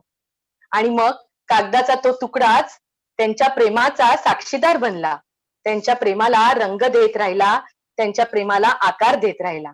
आणि दिल्ली आणि लाहोर अशी प्रेमाने ओथंबलेली पत्रांची अव्याहत सेवा चालू राहिली. अमृताजी या बंडखोर लेखिका म्हटल्या जातात. त्यांनी साहिरजींबरोबरचं त्यांचं नातं त्यांच्या रसिदी तिकीट या आत्मकथेमध्ये जगजाहीर केलं. त्या म्हणत त्यांच्या ज्या भेटी होत, साहिरजी आणि अमृताजींच्या भेटी या अगदीच कमी होत असत. त्यांच्यातल्या त्या ज्या लाहोरला साहिरजी जे लाहोरला राहायचे, अमृताजी दिल्लीला राहायच्या, त्यामुळे त्यांच्या भेटी अगदीच कमी होत. पण ज्या काही त्यांच्या भेटी होत त्या भेटीमध्ये हे दोघंही फक्त डोळ्यांनीच एकमेकांशी बोलत आणि शब्दांविनाच त्यांची ही भेट संपत असे. अमृताजी त्यांच्या आत्मकथेत लिहितात की जब हम मिला करते थे, जुबा खामोश रहती थी, नैन बोलते थे, हम दोनों बस एक दूसरे को देखा करते थे. तर अशी ही त्यांची अनोखी भेट होत असे. अमृताजी साहिरजींच्या प्रेमामध्ये पूर्णपणे बुडाल्या होत्या, दिवाण्या झाल्या होत्या. त्या त्यांच्याकरता या प्रेमाखातर आपलं 15 वर्षांचं वैवाहिक आयुष्यही तोडायला तयार होत्या आणि पुढे ते त्यांनी तसं केलंही. त्या या विवाह बंधनातून या प्रेमाकरता मुक्त झाल्या. त्या साहिरजींच्या प्रेमात इतक्या दिवाण्या झाल्या होत्या की आपल्या पत्रांमध्ये त्या साहिरजींना मेरे मेहबूब, मेरा खुदा, मेरे देवता असं संबोधत असत. साहिरजींना त्यांच्या आईने, सरदार बेगमनी एकटीनेच खूप कष्टात मोठं केलं होतं आणि त्यांचा साहिरजींवर खूप मोठा पगडा होता. साहिरजी आपल्या आईला खूप सन्मान देत असत आणि साहिरजींच्या आयुष्यात येणाऱ्या प्रत्येक स्त्रीचा निर्णय सरदार बेगमच घेत असत. एकदा साहिरजी सरदार बेगमना म्हणाले, वो अमृता ही थी जो आपकी बहू बन सकती थी. पण साहिरजी ठरले शायर आणि शायर लोकांना एका बंधनात राहणं कधीही आवडत नाही. त्यांनी त्यांचं आणि अमृताजींचं प्रेम कधीही जगजाहीर केलं नाही. त्यांनी अमृताजींवर प्रेम केलं पण ते अधुरं, त्यांना पूर्णपणे त्यांनी कधीही स्वीकारलं नाही. आणि त्यांनी त्यांचं जे प्रेम व्यक्त केलं ते त्यांच्या शायरीतून, त्यांच्या गीतातून, त्यांच्या गझलीतून. आणि त्यावेळी त्यांनी कित्येक गीतं, कित्येक शायरी अमृताजींना स्मरून लिहिलेले आहेत. असे कितीतरी गीतं आहेत जे आजही आपल्या हृदयावर अधिराज्य गाजवतात आहेत. अजूनही ती गीतं आपण तेवढ्याच अविट स्मृती आहेत त्या आपल्या आणि तेवढ्याच गोडीने आपण आजही ऐकतो. जसं की त्यांच्या ज्या भेटी होत त्याबद्दल त्यांनी त्या भेटींबद्दल स्मरून त्यांनी असं एक गीत लिहिलेलं होतं की दूर रहकर ना करो बात, करीब आ जाओ, किंवा सिमटी हुई ये घड़िया फिर से ना बिखर जाए, इस रात में जीले हम, इस रात में मर जाए, किंवा हम इंतजार करेंगे तेरा कयामत तक, खुदा करे के कयामत हो और तू आए. अशी कित्येक गीतं त्यांनी अमृताजींना स्मरून लिहिलेली आहेत. 1964 साली अमृताजी इम्रोजींबरोबर साहिरजींना भेटायला तेव्हा मुंबईला गेल्या होत्या. त्यावेळी साहिरजी फिल्म इंडस्ट्रीमध्ये एक उदयोन्मुख गीतकार म्हणून प्रसिद्ध पावलेले होते. अमृताला एका परक्या पुरुषाबरोबर बघून साहिरजींनी लिहिलं होतं, महफिल से उठकर जाने वालों तुम लोगों पर क्या इल्जाम, महफिल से उठकर जाने वालों तुम लोगों पर क्या इल्जाम, तुम आबाद घर के वासी, मैं आवारा और बदनाम.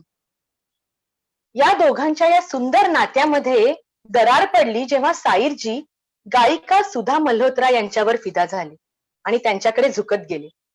पण तरीही ते अमृताला त्यांच्या हृदयातून कधीही हद्दपार करू शकले नाही. याबाबतचा एक किस्सा खूप प्रसिद्ध आहे. एकदा जयदेवजी साहिरजींच्या घरी गेले होते. दोघंही एका गीतावर, एका गाण्यावर काम करत होते आणि जयदेवजींची नजर एका कोपऱ्यात पडलेल्या अस्वच्छ अशा एका कपावर गेली. जयदेवजी म्हणाले, आण तो कप इकडे, मी धुवून टाकतो, किती अस्वच्छ आहे हा, किती घाणेरडा आहे. तेव्हा साहिरजी पटकन म्हणाले, नहीं नहीं, उसको छूना मत, उसको वैसे ही रहने दो. अमृता आखिरी बार जब यहाँ आई थी तब उसने इसी कप से चाय पी थी. तर असं या दोघांचं अनोखं असं हे प्रेम होतं. आणि अमृताजींनी अजून एक किस्सा सांगितला आहे की त्या दोघांच्या जेव्हा या भेटी होत असत त्यावेळी ते नजरेंनीच बोलत असत, असं मी तुम्हाला मगाशी सांगितलं. साहिरजी त्यावेळेला सिगारेटी मागून सिगारेटी ओढत असत आणि अर्धवट जळालेल्या सिगारेटींचे तुकडे ते तिथेच टाकून ते चालले जात असत.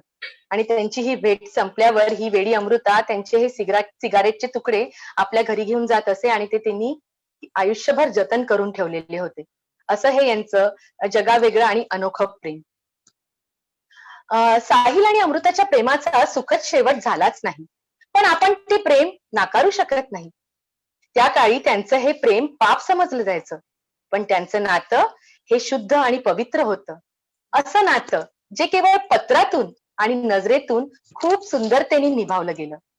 भलेही साहिरजींनी हे सुंदर नातं गुपचूप निभावलं, तरीही ही प्रेम कहाणी प्रत्येकाच्या मनात आजही घर करून आहे आणि नेहमी राहणारच. साहिरजींनी आपल्या एका शायरीत नूर जहां के मजार पर मध्ये लिहिलं आहे, तू मेरी जान मुझे हैरतों हसरतों से ना देख, तू मेरी जान मुझे हैरतों हसरतों से ना देख, हम में से कोई भी जहां नूर जहांगीर नहीं, हम में से कोई भी जहां नूर जहांगीर नहीं, तू मुझे छोड़ के ठुकरा के भी जा सकती है, तू मुझे छोड़ के ठुकरा के भी जा सकती है, तेरे हाथों में मेरे हाथ है कोई जंजीर नहीं, तेरे हाथों में मेरे हाथ है कोई जंजीर नहीं. बघा, साहिरजींनी पण या नात्याला कुठल्याही बंधनात अडकवलेलं नाही आहे. अमृताजींनी आपल्या आत्मकथेत एका घटनेचा उल्लेख केला आहे की जेव्हा त्या आणि साहिरजी एकदा एकत्र होते आणि त्यावेळी साहिरजी आजारी होते. अमृताजी त्यावेळी त्यांच्या उशाशी बसून होत्या आणि त्यांनी विक्स त्यांच्या पाठीवर आणि छातीवर विक्स चोळून दिलं होतं. तर त्यांच्या या जवळकीचा त्यांनी इतका सुंदर त्यांनी उल्लेख केलेला आहे. त्या लिहितात की काश मैं उस लम्हे को हमेशा जी सकती. अमृताजी साहिरजीं करता लिहिलेल्या एका शायरीत म्हणतात, फिर तुम्हें याद किया हमने आँख को चुम लिया, फिर तुम्हें याद किया हमने आँख को चुम लिया, इश्क जहर का प्याला सही, इश्क जहर का प्याला सही, मैंने एक घूट फिर से मांग लिया, मैंने एक घूट फिर से मांग लिया. तर असं या दोघांचं जगावेगळं नातं. साहिरजींनी आपल्या कुठल्याही स्त्रीला त्यांच्या आईचं स्थान म्हणजे आई एवढं तोलाचं स्थान कधीही त्यांच्या हृदयात दिलं नाही. पण ही आईनंतर अमृताच ही होती की जिला त्यांनी आई एवढंच तोलामोलाचं स्थान आपल्या हृदयात दिलं होतं. अमृताचं स्थान त्यांच्या हृदयामध्ये अगदी अढळ होतं. अमृताजी त्यांच्या आत्मकथेत त्यांच्या आणि साहिरजींच्या नात्यांबद्दल लिहितात, मेरा और साहिर का रिश्ता रिश्तों के किसी पकड़ में नहीं आएगा, इसे कोई नाम नहीं दिया जा सकता. मेरा और साहिर का रिश्ता कुछ इस रोशनी में पहचाना जा सकता है जिसके लंबे बरसों में कभी तन नहीं रहा था, बस मन ही था जो नज्म में धड़कता रहा, जो नज्म में धड़कता रहा. या नात्याबद्दल त्या पुढे लिहितात की दगड आणि चुना तर खूप होता, पण त्याच्या भिंती उभ्या राहू नाही शकल्या, त्याचं कधी घर नाही बनू शकलं आणि ते खालीच कोसळलं लांब लांब वाटांवर आणि आम्ही दोघंही फक्त आयुष्यभर त्या लांबलचक रस्त्यांवर नुसतं फिरत राहिलो, चालत राहिलो. भलेही अमृताजींना साहिरजींची साथ नाही मिळू शकली, पण इतक्या वर्षानंतर त्यांचं हे प्रेम प्रत्येकाच्या मनात ताजं आहे, जिवंत आहे. अमृताजींनी साहिरजींवर प्रेम केलं, इम्रोजींनी अमृताजींवर प्रेम केलं आणि या तिघांनी मिळून प्रेमाची अशी दास्तान लिहिली जी अपूर्ण असूनही पूर्णच वाटते. त्यांच्या या असफल प्रेमाला स्मरूनच साहिरजींनी हे गीत लिहिलं असावं. या गीताने मी शेवट करते माझ्या परिसंवादाचा. जाने वो कैसे लोग थे जिनके प्यार को प्यार मिला, हमने तो बस कलियां मांगी, कांटों का हार मिला. जाने वो कैसे लोग थे जिनके प्यार को प्यार मिला. धन्यवाद. Great great great great.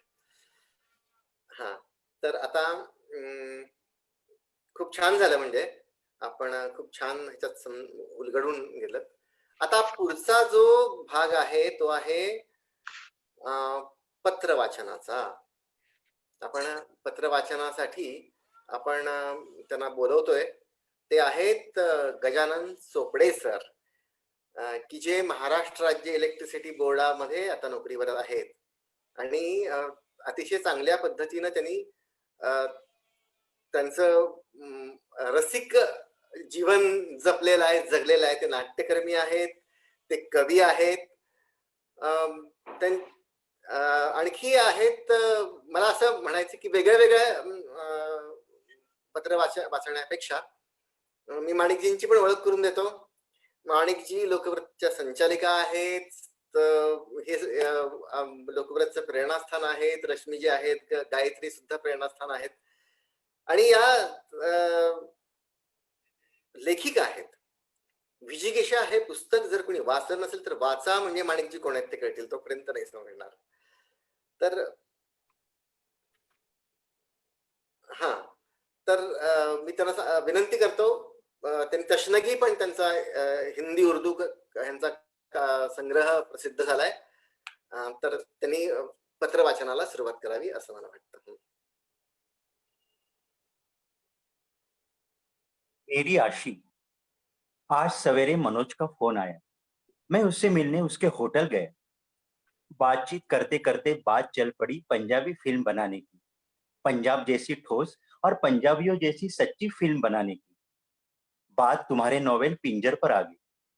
Manoj यह नॉवेल पढ़ चुका है। मैंने अपने शब्दों में फिर कहानी सुनाई, पात्रों का निर्माण, गठन, वातावरण और उस वातावरण में रची हुई पंजाबी सभ्यता। मनोज बड़ी संजीदगी से सुनता, पूछता और समझता रहा। बात चलती दिख रही थी। भोपी के आने का समय हो गया था। मैं वापस घर आ गया। घर आकर तुमसे बातें करने लगा, कभी अपने कमरे में बैठकर, कभी तुम्हारे कमरे में खड़े होकर। मैं देख रहा था पूरों को बोरी पर बैठे हुए, फलियों से मटर निकालते हुए, रशीद को घोड़ी पर उसे उठाकर ले जाते हुए, और सुन रहा था बहुत आवाजें वारिस शाह को पुकार रही है। जीती। मेरी तकदीर, गाड़ी में सीट ना मिले तो हवाई जहाज में सीट ले लेना। पैसे का ख्याल मत करना, जो ज्यादा लगे वो पैसे मेरे जिम्मे। मुझे बिरहा के गीतों से प्यार नहीं, मिलन की उस मंजिल से प्यार है जिसकी कठिन राह को काटने के लिए मैंने बिरहा के गीत लिखे। मुझे शोहरत प्यारी नहीं जो बिरहा के गीतों से मिली है। मैं जिंदगी के उस जलवे का इंतजार करती हूं जो मेरी मंजिल मुझे दिखाएगी। आओ, मुझसे अपनी दीवानगी को माप लो। मुझे लगता है जैसे साहिर की मोहब्बत के 14 साल भी तुम तक पहुंचने की एक राह थे। तुम्हारी अपनी आशी। रात की रोशनी तुम, दिन का अंधेरा मैं, पाक हांडी तुम, गीली लकड़ियां मैं। मेरी हार की कहानी, मेरी मोहब्बत की कब्र, और काटे काटे अपने मन की कमीज मैं ही तो हूं। अपनी हार की कहानी पढ़कर संभाल कर रख ली है, जैसे तुम्हारे प्यार के खत रखता था, जैसे तुम्हारी तस्वीरें रखता हूं। मैं डिजाइन बनाता था, पर मोहब्बत की कब्र की तस्वीर जो कहानी में तुमने लिखकर बनाई है, जो मेरे नाम डेडिकेट की, तुम क्या नहीं लिखकर कर रही। तुम इतना प्यारा लिखती हो, मैं सारी पीड़ा सह जाता हूं। जीती। मेरे सब कुछ, मैं कहीं नहीं जा रही हूं। तुम्हारे बिना मुझे कुछ अच्छा नहीं लगता। मुझे परदेसों की शोहरत नहीं चाहिए। मैंने जिसके लिए मोहब्बत के गीत लिखे, अगर मेरे गीत उसे मंजूर नहीं तो उन गीतों की बेगानों से तारीफ पाकर क्या करूंगी। एक गुजराती गीत है, माथे के तुम्बे में लाख लाख मोती, पर दिल तुम्हारे बिना खाली। सयानेपन के लाख लाख मोती, पर दिल तुम्हारे बिना खाली। हर जगह जाने के लिए मुझे पासपोर्ट का फॉर्म भरना पड़ता है, और मैं उस तरह का कुछ भी भरने को तैयार नहीं जो तुम्हारी खुशी छीन ले। जहां मेरी सारी उम्र तुम पर कुर्बान है, वैसे मैं परदेसों की प्रसिद्धि भी कुर्बान कर दूंगी। मैं कहीं नहीं जाऊंगी, मैं तुम्हारा इंतजार करूंगी सारी उम्र। तुम्हारी आशी। मैं अपनी जिंदगी के नोट को तुम्हारी दहलीज पर चढ़ा आया हूं। यह अब तुम्हारे हाथों के रहमो करम है। खर्च लो या दहलीज पर ही पड़ा रहने दो। तुम नोटों को खर्चो भी नहीं और उड़ाना भी दो, कोई तो बुक की बात करो। मेरा तो हुनर भी तुम्हारी दौलत है, तुम्हारे खर्चने के लिए है। मेरी उम्र भी ले लो, मुझसे इसका सेक सहा नहीं जाता। मुझसे मेरी अमानत ले लो। ओ सब्रों वाली, कभी मेरी बेसब्री लेकर तो देखो। तुम्हारा जीती। मेरे मजहब, मेरे ईमान, तुम्हारे चेहरे का ध्यान करके मजहब जैसा सदियों पुराना लफ्ज भी ताजा लगता है। और तुम्हारे खत, लगता है जहां गीता, कुरान, ग्रंथ, बाइबल रुक जाते हैं, उसके आगे तुम्हारे खत चलते हैं। अवतार 2-3 दिन मेरे पास रह गई है, कल शाम गई है। मेरी मेज पर खलील जिब्रान का स्केच देखकर पूछने लगी, यह इंद्रजीत का स्केच है ना? मुझे अच्छा लगा। उसने धोखा भी खाया तो खलील जिब्रान के चेहरे के साथ। नक्शों में फर्क हो सकता है, पर असल बात तो विचारों की है। सचमुच तुम्हारे इस नए खत को पढ़कर तुम्हारा और खलील का चेहरा मेरे सामने एक हो गया। एक पाकीज़गी जो तुम में देखी है, वह मैंने किताबों में तो पढ़ी जरूर है, लेकिन और किसी परिचित चेहरे में नहीं देखी। तुम्हारे जाने के बाद एक कविता लिखी है, रचनात्मक क्रिया, और एक आर्टिकल, एक कहानी भी। ये सब मेरी छोटी मोटी कमाई है। मेरी जिंदगी की असली कमाई मेरा इमरोज है। अब घर कब आओगे?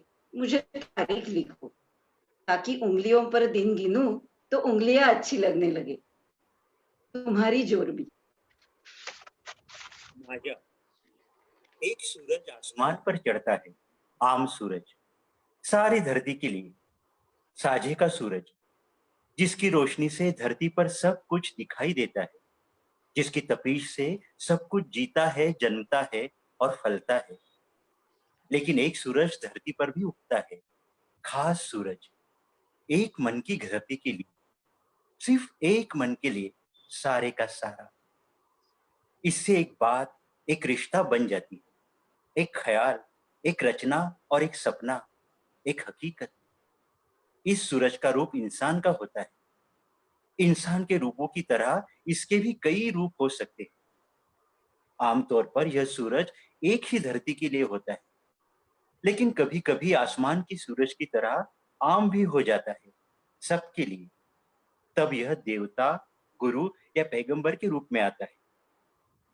मैंने इस सूरज को पहली बार एक लेखिका के रूप में देखा है, एक शायरा के रूप में। किस्मत कह लो या संयोग, मैंने इसे ढूंढकर अपना लिया है, एक औरत के रूप में, एक दोस्त के रूप में, एक आर्टिस्ट के रूप में और एक महबूबा के रूप में। जीती। जीती। हकीकतों की हदबंदी से घबराकर तलाश की हुई चीज होती है फैंटेसी। पर सोचती हूं, जो गंभीरता से पाया जाता है वह इससे भी आगे है। इसलिए तुम्हारा जिक्र उससे भी आगे है, बियॉन्ड फैंटेसी। हेनरी मिलर के शब्दों में सारे आर्ट एक दिन खत्म हो जाएंगे, पर आर्टिस्ट जरूर रहेंगे। जिंदगी एक आर्ट नहीं होगी, आर्ट होगी। अगर यह मान लिया जाए कि हेनरी की कल्पना का समय 1000 साल में आएगा, तो यह कहूंगी कि समय से 1000 साल पहले पैदा हो जाना तुम्हारा कसूर है। यह हर उस व्यक्ति का कसूर है जो सिर से पैर तक जीता है। इस दुनिया में सभी लोग ऐसे नहीं होते। हर किसी का आधा कुछ जन्म लेता है और आधा माँ की कोख में ही मर जाता है। हर मनुष्य अपना बहुत सा हिस्सा कोख की कब्र में दफना कर जन्म लेता है, और उसके लिए किसी पूरे मनुष्य को देखने से बढ़कर और कोई दुखदाई बात नहीं होती। तो इस दुनिया का तुम्हारे प्रति लापरवाह होना स्वाभाविक है, या ऐसा कहूं कि हर वर्तमान की जड़ें केवल अतीत में होती है। पर तुम्हारे जैसे उस किसी का क्या है जिसके वर्तमान की जड़ें सिर्फ भविष्य में है। अगर 1000 साल बाद छपने वाली किसी अखबार की कॉपी मैं आज बाजार में खरीद सकूं, तो मेरा यकीन है कि मैं उसमें तुम्हारे कमरे में बंद पड़ी हुई तुम्हारी कलाकृतियों का विवरण पढ़ सकती हूँ। परफेक्शन जैसा शब्द मैं तुम्हारे साथ नहीं जोड़ूंगी। यह एक ठंडी और ठोस सी चीज का एहसास देता है। यह एहसास कि इसमें से ना कुछ घटाया जा सकता है, ना इसमें कुछ बढ़ाया जा सकता है। पर तुम तो एक विकास हो, जिससे नित्य कुछ झड़ता है और जिस पर नित्य कुछ उगता है। परफेक्शन शब्द गिरिजा की दीवार पर लगी हुई ईसा की तस्वीर की तरह है, जिसमें सामने खड़े होकर बात खड़ी हो जाती है। पर तुम्हारे साथ बात करने से बात चलती है, एक सहजता से, जैसे एक सांस में से दूसरी सांस निकलती है। तुम जीती जागती हड्डियों के ईसा हो। एक पराये मुल्क से तुम्हें खत लिखते समय याद आया है कि आज 15 अगस्त है, हमारे मुल्क के आजादी का दिन। अगर कोई इंसान किसी दिन का चिन्ह बन सकता है, तो कहना चाहूंगी कि तुम मेरे 15 अगस्त हो, मेरे अस्तित्व की और मेरे मन की अवस्था की स्वतंत्रता का दिन। अमृता। धन्यवाद। तर आपण बघितलं आता की अमृता आणि इम्रोज आले. प्लीज धन्यवाद मनुताई आणि गजाननजी, खूप सुंदर पत्र वाचलेत. मी इकडनं जरी गेले होते तरी मी तिकडे लाईव्ह ऐकले. जरा टेक्निकल प्रॉब्लेम झाला होता, तर धन्यवाद. आणि नाट्यप्रेमी असल्यामुळं त्यातली ताकद आणि माझ्याही लक्षात आलं की या दोघेही कसलेले रंगभूमीचे की हे आहेत. हो, अगदीच अगदीच प्रश्नच नाही. तर आता आपण कथेकडे वळूया. तर आज अमृता प्रीतम बद्दल एवढंच की अमृता प्रीतम यांचे 15 कथासंग्रह प्रकाशित झाले आहे. त्यापैकी कहानियों के आंगन में या 14 कथांच्या संग्रहाचा मराठी अनुवाद परिचय या नावाने माधवी देसाई यांनी केला आहे. त्यातील कथा म्हणजे लेखिकेला भेटलेल्या पात्रांच्या कहाण्या, दुःखभोग वाट्याला आलेल्या अटळ नियतीच्या कथा, स्त्री जीवनाच्या कथा आहेत. यापैकीच एक कथा आज आपण ऐकणार आहोत, ज्या आपल्याला ऐकवणार आहेत आज सुषमा मुलमुले या. सुषमा मुलमुले या स्टेट बँक ऑफ इंडियामध्ये 35 वर्ष नोकरी यांनी केलेली आहे. बदलीच्या कारणाने अनेक ठिकाणी प्रमोशन्स आणि बदली पण त्यांची झालेली आहे. त्यामुळे बऱ्याच ठिकाणावरून फिरून साहित्याचा अभ्यास करत त्या नागपूरपर्यंत पोहोचलेल्या आहेत. वयाच्या 5व्या वर्षापासून त्यांनी कविता लेखन केलेलं आहे. विविध वृत्तपत्रातून, दिवाळी अंकातून त्यांचे लेखन प्रकाशित झाले आहे. अनेक कार्यक्रमांचं सूत्रसंचालन त्या करतात, निवेदन करतात. मुलाखती घेणं हा त्यांचा छंद आहे, त्यामुळे यात मनापासून त्या रमतात. अभिनयाची आणि वाचनाची त्यांना आवड आहे. काव्यवाचन, कथाकथन असे कार्यक्रम त्यांचे सुरू असतात. सामाजिक कार्याची त्यांना आवड आहे. अशा या सुषमा मुलमुले बल्लारपूर येथे अभिनव महिला मंडळाच्या माध्यमातून त्यांनी बरेच उपक्रम केलेले आहे, बरेच कार्यक्रम आयोजित केलेले आहेत. बँकेतून स्वेच्छानिवृत्ती घेऊन गेल्या 5 वर्षांपासून त्या नागपुरात वास्तव्यास आहे आणि तेव्हापासनं त्यांची साहित्य कृती आम्ही नागपूरकर अनुभवतो आहे. तर मी सुषमाताईंना विनंती करते की त्यांनी आज त्यांच्या अमृता प्रीतमच्या कथेचं अभिवाचन करावं. सुषमाताई.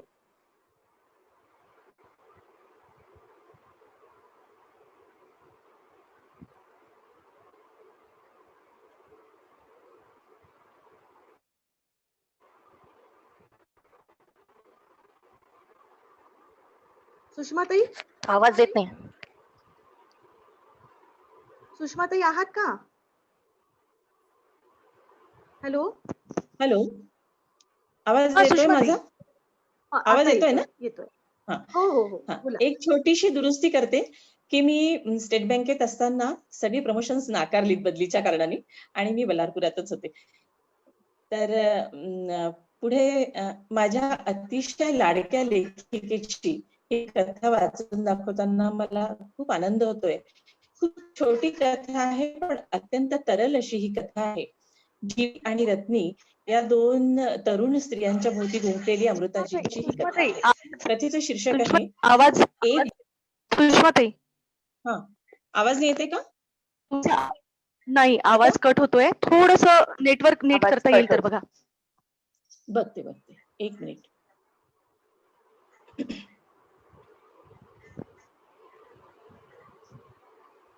आता आता येते? एक पूर्ण वाक्य बोला.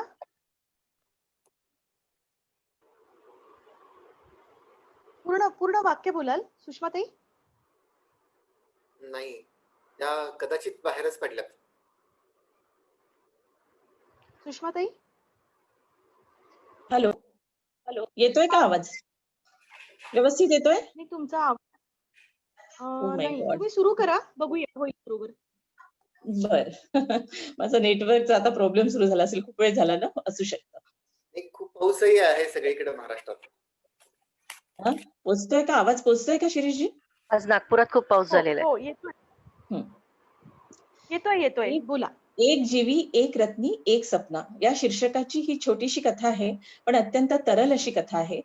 जीवी आणि रत्नी या दोन तरुण वयाच्या स्त्रियांभोवती गुंफलेली अमृताजींची ही कथा आहे. एक जीवी एक रत्नी एक सपना.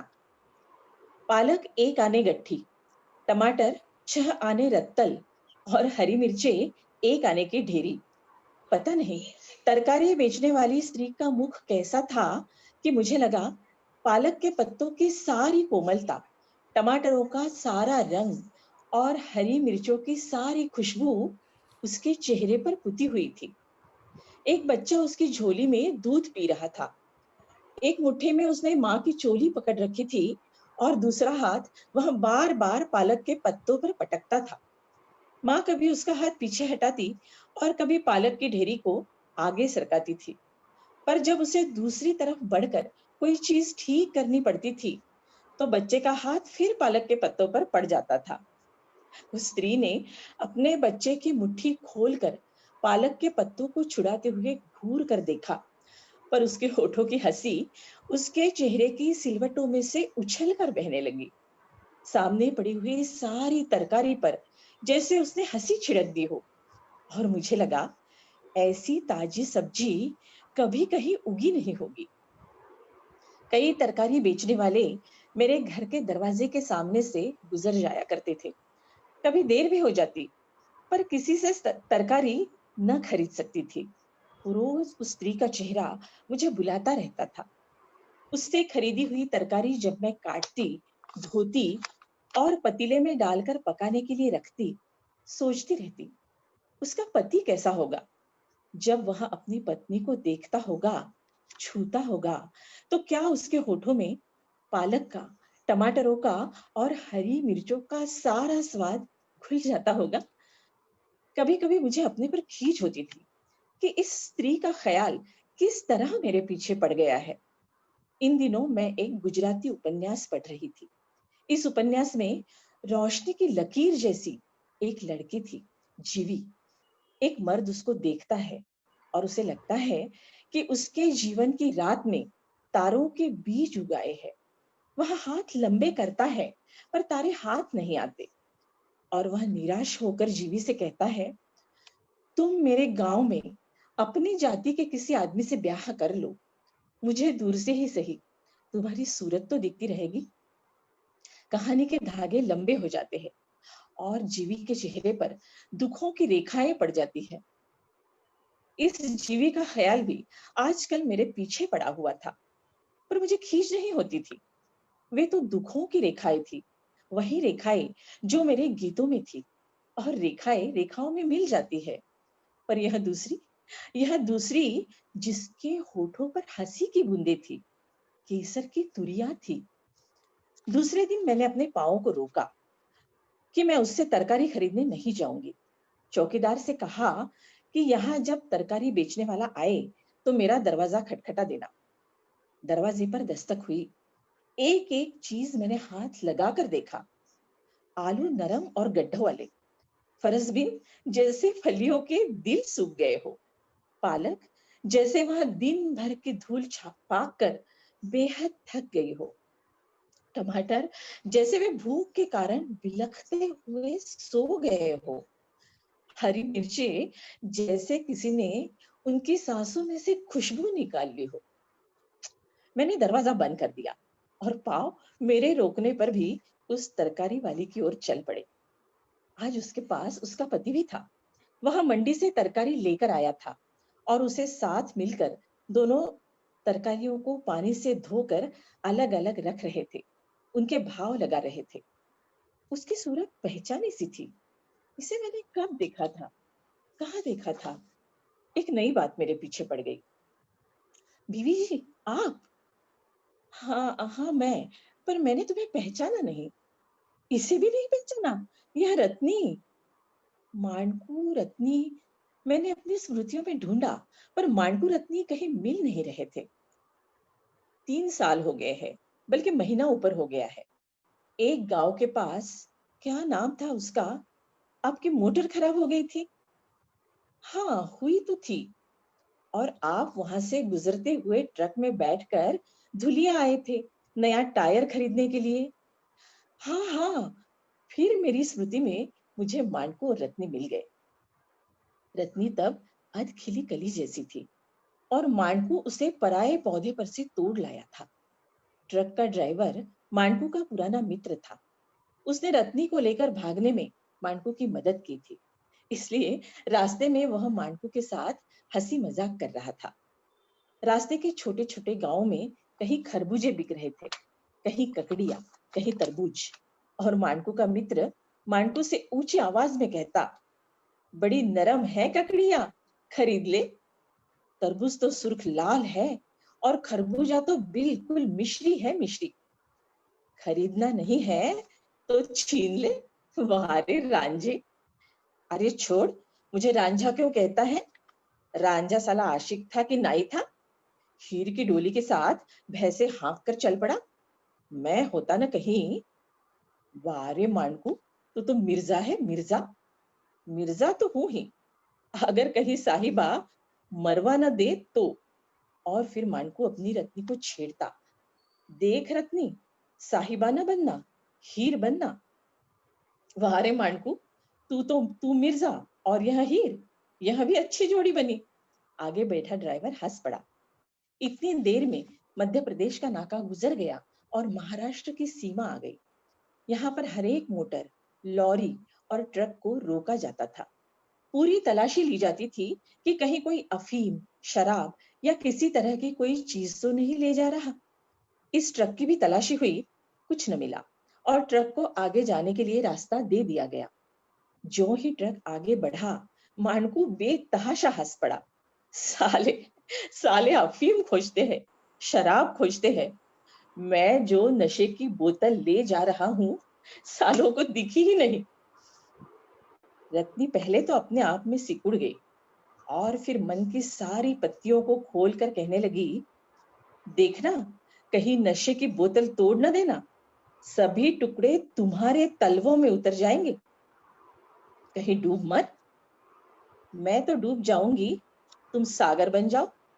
मैं सुन रही थी, हंस रही थी और फिर एक पीड़ा मेरे मन में आई।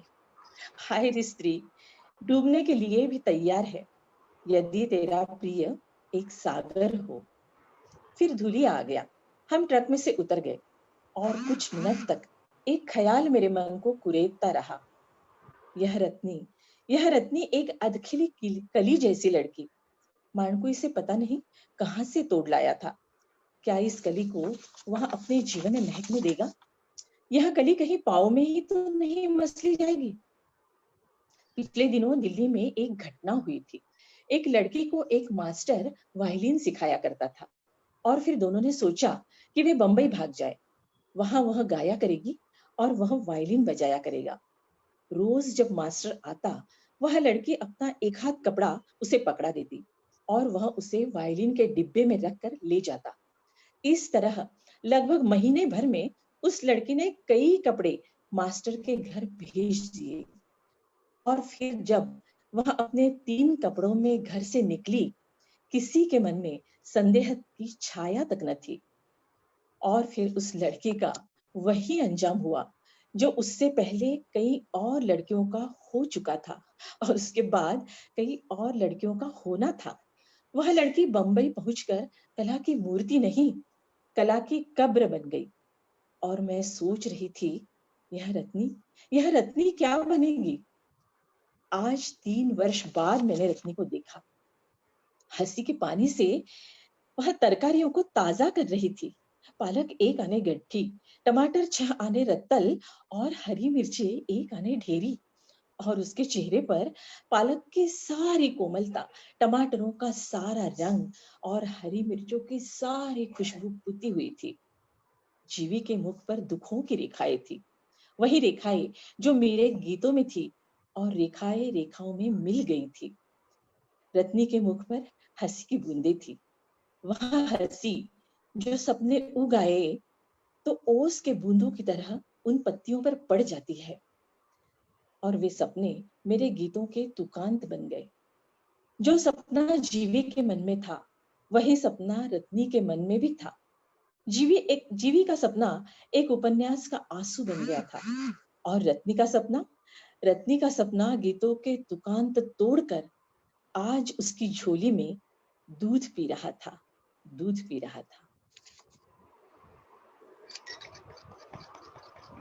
वा वा वा, खूप छान सुषमाताई, खूप मजा आली आणि खूप Thank सुंदर you. वाचन केलं तुम्ही. ती कथा अगदी आजपर्यंत पोहोचली आहे. अमृता प्रीतम स्वतःच एका युगाची कथा आहे आणि तिचं सगळं लिखाण समजून घ्यायला पण आपल्याला एक युग लागेल असं वाटायला लागलंय, नाही का? तर तिच्या शब्दांचं असं अंतरात्म्यापर्यंत झिरपत जाणं आणि आत भिनत तिथेच कोलाहल माजवत राहणं. तिच्या आयुष्यातल्या घटना आपल्याशा वाटतात. तिचं सुख-दुःख मीच भोगल्या असल्यासारख्या अनुभूती देतात. ती जगण्याच्या अनुभवातून आलेली प्रचिती तिच्या कवितेतून ओसंडत राहते. हे ओसंडून वाहणारं ओंजळीत मावणारं नाही. खरं तर हे एका आयुष्यात वाचून समजून घेता येणारही नाही. तिच्या विचारात लिखाणाच्या काळाच्या अलीकडची झाक आहे आणि काळाच्या पलीकडची प्रगल्भताही. ती सर्वकालीन सर्वव्यापक आहे.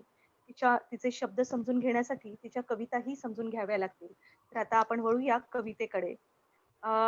कवितेच्या बाबत आपण आजच्या कार्यक्रमातली विशेषता म्हणजे अमृता प्रीतमने लिहिलेल्या 4 कविता 4 वेगवेगळ्या भाषांमध्ये भाषांतरित केल्या गेल्या आहेत. त्या 4ही वेगवेगळ्या भाषांतून आपण या कविता ऐकणार आहोत. तर पहिली कविता निर्मोही फडके घेतील. ज्या अमृता प्रीतमची पंजाबी कविता जी मराठीतनं भाषांतरित केली गेली आहे, त्या मराठीतनं ही कविता वाचतील. मी निर्मोहीजींना विनंती करते, त्यांनी त्यांची कविता वाचावी. तुम्ही स्वतः भाषांतरित केलेली आहे ना ती? धन्यवाद रश्मी. आवाज येतोय? हो, येतोय. अमृता प्रीतम यांच्याबद्दल आता आपण बरंच काही ऐकलं. आपण आता कवितेकडे वळतोय. त्यांच्या मी आधी कविता वाचते आणि नंतर आपण त्यांच्या कवितेविषयी, त्यांच्या काव्यरचनेविषयी थोडं बोलूच. मगाशी त्यांच्या एका पत्रामध्ये उल्लेख आला होता रचना प्रक्रिया याबद्दल. मला असं वाटतं माणिकताईंनी जे पत्र वाचलं त्याच्यामध्ये तो उल्लेख आहे, की मी रचना प्रक्रिया याच्यावरती लिहिलं असं अमृताताईंनी पत्रात लिहिलं. तर त्या रचना प्रक्रियेवरचीच कविता त्यांची जी आहे तिचा मी भावानुवाद करायचा प्रयत्न केलाय आणि हा भावानुवाद करताना मला डॉक्टर वसुधाताई सहस्त्रबुद्धे यांनीही थोडीफार मदत केली, मार्गदर्शन केलं. डॉक्टर वसुधाताई या मंटोचं त्यांनी मराठीमध्ये भाषांतर बरंच केलेलं आहे. तर त्यांनी मला थोडीफार त्याच्यात त्यांनी मला मार्गदर्शन केलंय. रचना प्रक्रिया त्याचा स्वैर भावानुवाद आहे हा अमृता प्रीतम यांच्या कवितेचा. कवितेचं नावच रचना प्रक्रिया आहे. त्यामुळे कवितेच्या शीर्षकावरूनच आपल्याला अंदाज येईल की कवितेच्या रचनेविषयी कवयित्रीच्या ज्या भावना असतात त्या भावनेबद्दल त्या काय लिहितात. कधी कागदाला पाहून कविता चेहरा असा लपवते. कधी कागदाला पाहून कविता चेहरा असा लपवते, जणू काही तो कागद परका पुरुषच आहे. तर कधी एखाद्या कुमारिकेसारखं करवा चौथचं व्रत ठेवते. तर कधी एखाद्या कुमारिकेसारखं करवा चौथचं व्रत ठेवते. आणि त्या रात्रीपासून तिला एक स्वप्न पडू लागतं. त्या रात्रीपासून तिला एक स्वप्न पडू लागतं. वाटतं की कुणाचा पुरुषी स्पर्श होतोय आणि त्या स्वप्नात तिचा देह शहारतो. वाटतं कुणाचा पुरुषी स्पर्श होतोय आणि त्या स्वप्नात तिचा देह शहारतो. तर कधी उष्ण स्पर्श तिच्या देहाला होतो. तर कधी उष्ण स्पर्श तिच्या देहाला होतो. ती दचकते, जागी होते. आपल्याच पुष्ट देहाला चाचपडते. ती दचकते, जागी होते, आपल्याच पुष्ट देहाला चाचपडते. चोळीची गाठ सोडून देते. चांदण्यांची ओंजळ देहावर पांघरते. चोळीची गाठ सोडून देते. चांदण्यांची ओंजळ देहावर पांघरते. त्या देहाला सुखावणारा हात कधी व्याकुळ होतो. त्या देहाला सुखावणारा हात कधी व्याकुळ होतो. देहातील काळोख चटईसारखा अंथरतो. त्या चटईवर ती स्वतःच उलटी होऊन निजते. त्या चटईवर ती स्वतःच उलटी होऊन निजते. अमृता प्रीतम यांची ही कविता रचना प्रक्रिया या विषयावरची एक सलग असा जो काही प्रवास त्यांनी त्याच्यामध्ये मांडलेला आहे कवितेच्या निर्मितीचा क्षण. आपण कल्पनाही करू शकणार नाही की एका स्त्रीच्या मनातल्या भावना या अशा प्रकारे कवितेच्या अनुषंगाने या कागदावरती उतरतात.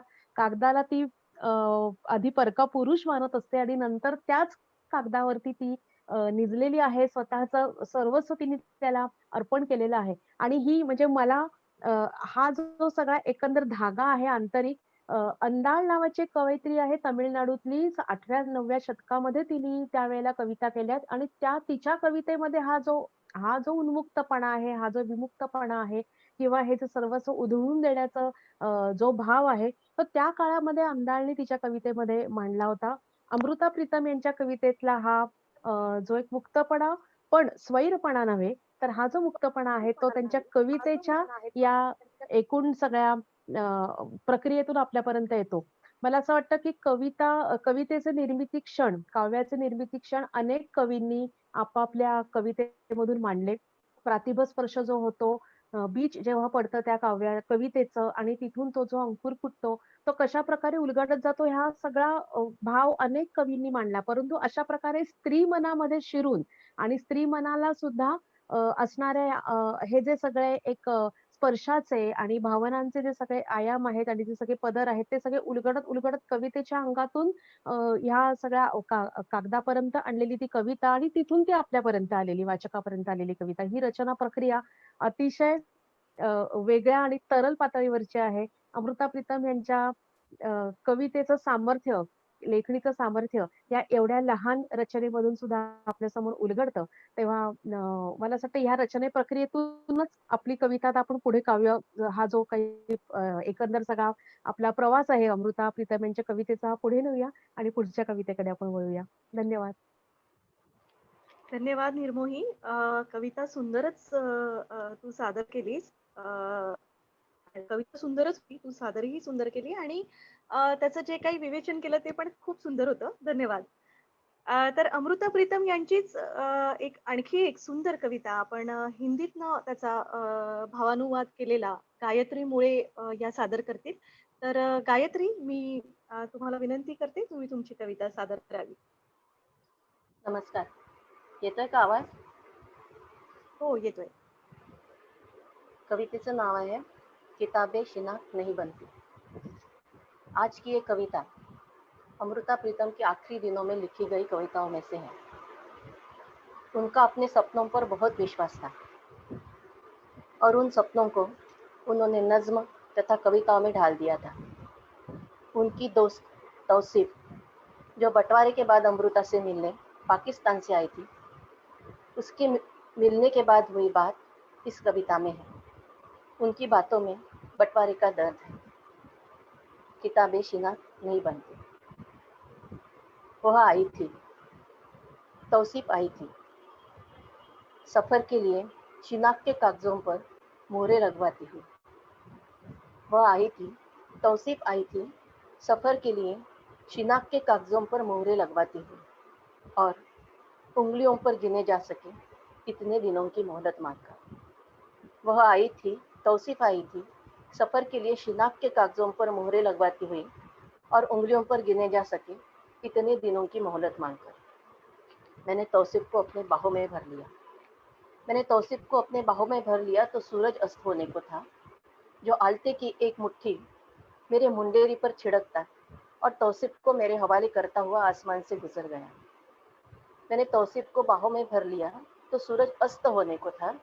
जो आलते की एक मुट्ठी मेरे मुंडेर पर छिड़कता और तौसीफ को मेरे हवाले करता हुआ आसमान से गुजर गया। तौसीफ ने सर पर ओढ़े काले दुपट्टे को अब अपने कांधों पर रख लिया। तौसीफ ने सर पर ओढ़े हुए काले दुपट्टे को अपने कांधों पर रख लिया और चाय के घूंट लेते हुए इत्मीनान से बैठ गई। उस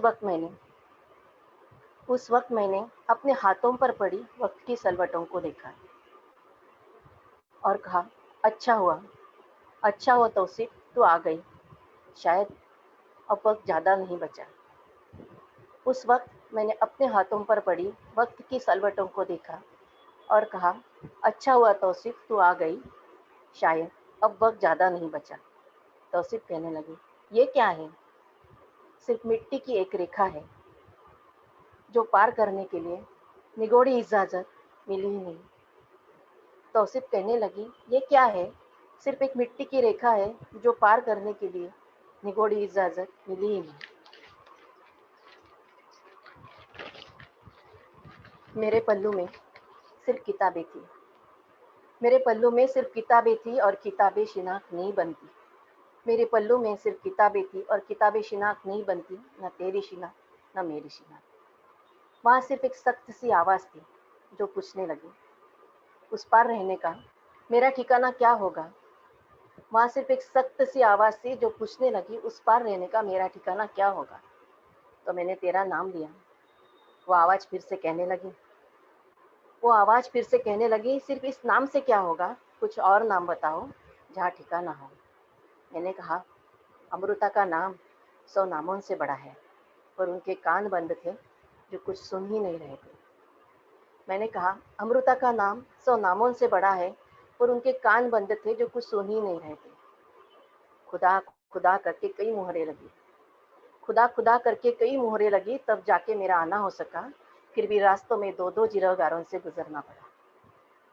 मैंने जब काले अंगूरों की प्लेट तौसीफ के सामने रखी तो वह हैरान सी कहने लगी, इतने ताज़े और काले अंगूर, ये किस मौसम के हैं? मैंने जब काले अंगूरों की प्लेट तौसीफ के सामने रखी तो वह हैरान सी कहने लगी, इतने ताज़े और काले अंगूर, ये किस मौसम के हैं? मैंने कहा, हिंदुस्तान की ज़मीन पर कई मौसम एक साथ चलते हैं। मैंने कहा, हिंदुस्तान की ज़मीन पर कई मौसम एक साथ चलते हैं। कुछ मीलों बाद, फासलों बाद, जैसे मज़हब बदलता है वैसे मौसम भी बदल जाता है। मैंने कहा, हिंदुस्तान की ज़मीन पर कई मौसम एक साथ चलते हैं। कुछ मीलों के फासलों बाद, जैसे मज़हब बदलता है वैसे मौसम भी बदल जाता है। मैंने फिर पूछा, वह एक गीत था। लाहौर शहर का ऊंचा बुर्ज था, उसके नीचे बहता दरिया था। बदन रगड़ रगड़ कर हसीनाएं नहाए करती थी और गुरु का नाम लेती थी। उस दरिया का अब क्या हाल है और उस गीत का क्या हाल है? मैंने फिर पूछा, वह एक गीत था। लाहौर शहर का ऊंचा बुर्ज था, उसके नीचे बहता दरिया था। बदन रगड़ रगड़ कर हसीनाएं नहाए करती थी और गुरु का नाम लेती थी। उस दरिया का अब क्या हाल है और उस गीत का? तौसीफ कहने लगी, वो पानी दरिया के किनारों से कब का बह चुका है।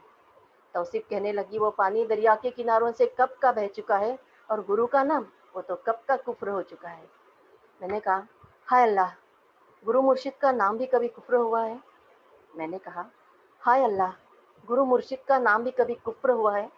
फिर मैंने पूछा, वहाँ एक रफूगर होता था, वह मंटो जो धरती को सिलता और रोता था। तौसीफ ने कहा, होता था, अब नहीं है। फिर मैंने पूछा, वह फैज़ जो नीम अंधेरी रातों में मारे जाने वालों की बात कहता था, वो फैज़ जो नीम अंधेरी राहों में मारे जाने वालों की बात कहता था। तौसीफ ने कहा, वक्त की याददाश्त बहुत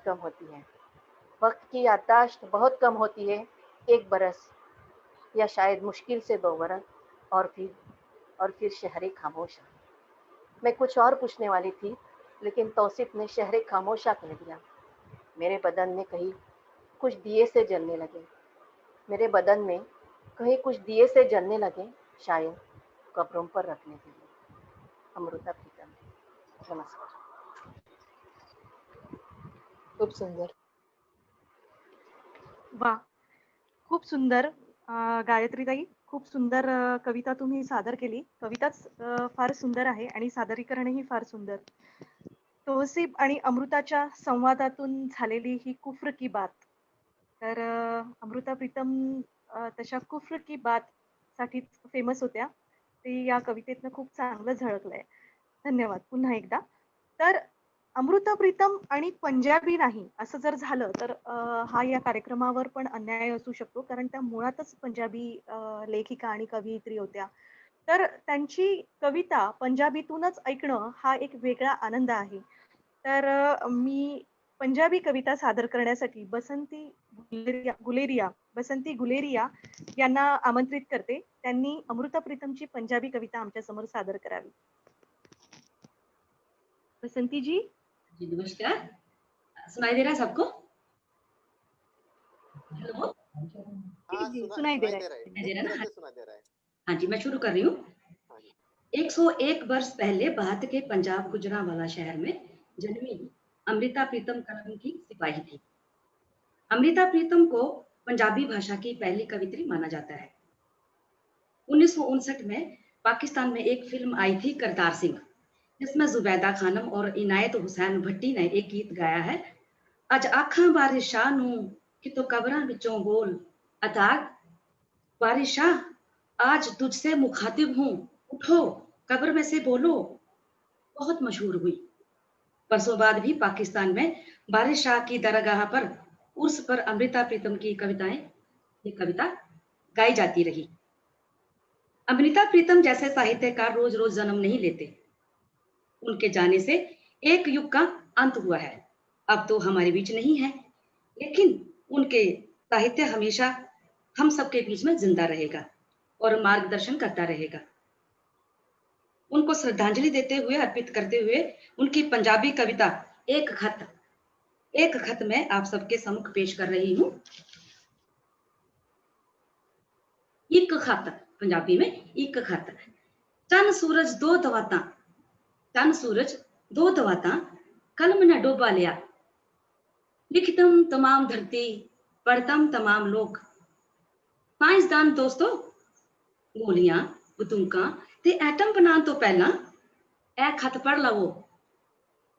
हुक्मरानों दोस्तों, गोलियां बंदूकां ते एटम बनाने तो पहला ए खत पढ़ लवो. सितारियां दे हरफ ते किरणां दी बोली जे पढ़ने नहीं आउंदी, किसी आशिक अदीब तो पढ़वा लवो, किसी महबूब तो पढ़वा लवो.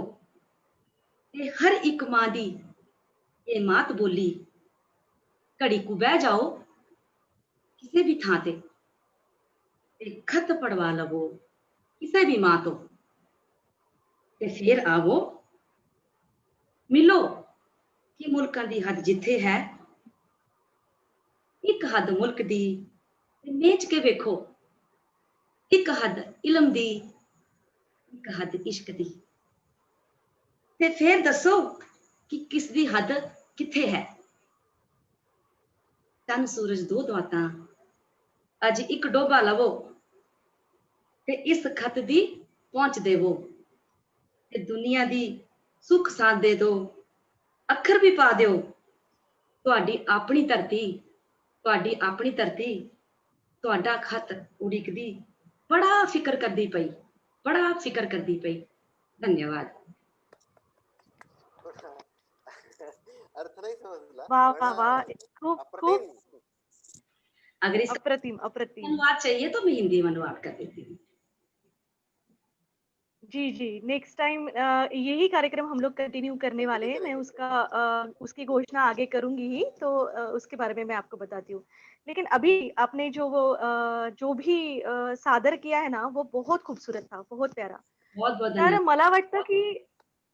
मला वाटतं की प्रांत कुठलाही असू द्या किंवा भाषा कुठलीही असू दे, भावना जेव्हा सेम असतात तर त्या भावना कुठल्याही भाषेतनं आणि कुठल्याही शब्दातनं हृदयापर्यंत येऊन पोहोचतातच. तर अतिशय सुंदर कविता आपण सादर केली बसंतीजी, धन्यवाद. असं काय 3 भाषेमध्ये जी, जी, जी. तर 3 भाषेमध्ये आपण ही कविता अमृता प्रीतमची कविता आपण आता ऐकलेली आहे आणि एक चौथी भाषा म्हणजे उर्दू. उर्दू भाषा सुद्धा आपल्या देशातली एक महत्त्वपूर्ण भाषा आहे. तर अमृताजींचीच कविता उर्दू भाषेतनं सादर करण्यासाठी मी आत्तापर्यंत आपलं टेक्निकल सगळी जी व्यवस्था आहे त्या बघत असणाऱ्या भैरवी देशपांडे यांना आमंत्रित करते.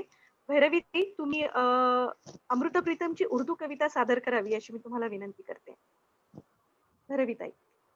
धन्यवाद. खरं म्हणजे माझ्यासाठी पण उर्दूतनं कविता सादर करण्याचा हा तसा पहिलाच अनुभव म्हटलं तरी हरकत नाही. आणि मी आता धाडस करते असंच म्हणावं लागेल मला उर्दूतनं ही कविता तुम्हा सगळ्यांसमोर सादर करण्याचं. तर अमृता प्रीतम, अमृता जी और इश्क, ये दोनों एक दूसरे से कभी भी जुदा न होने वाली बातें हैं.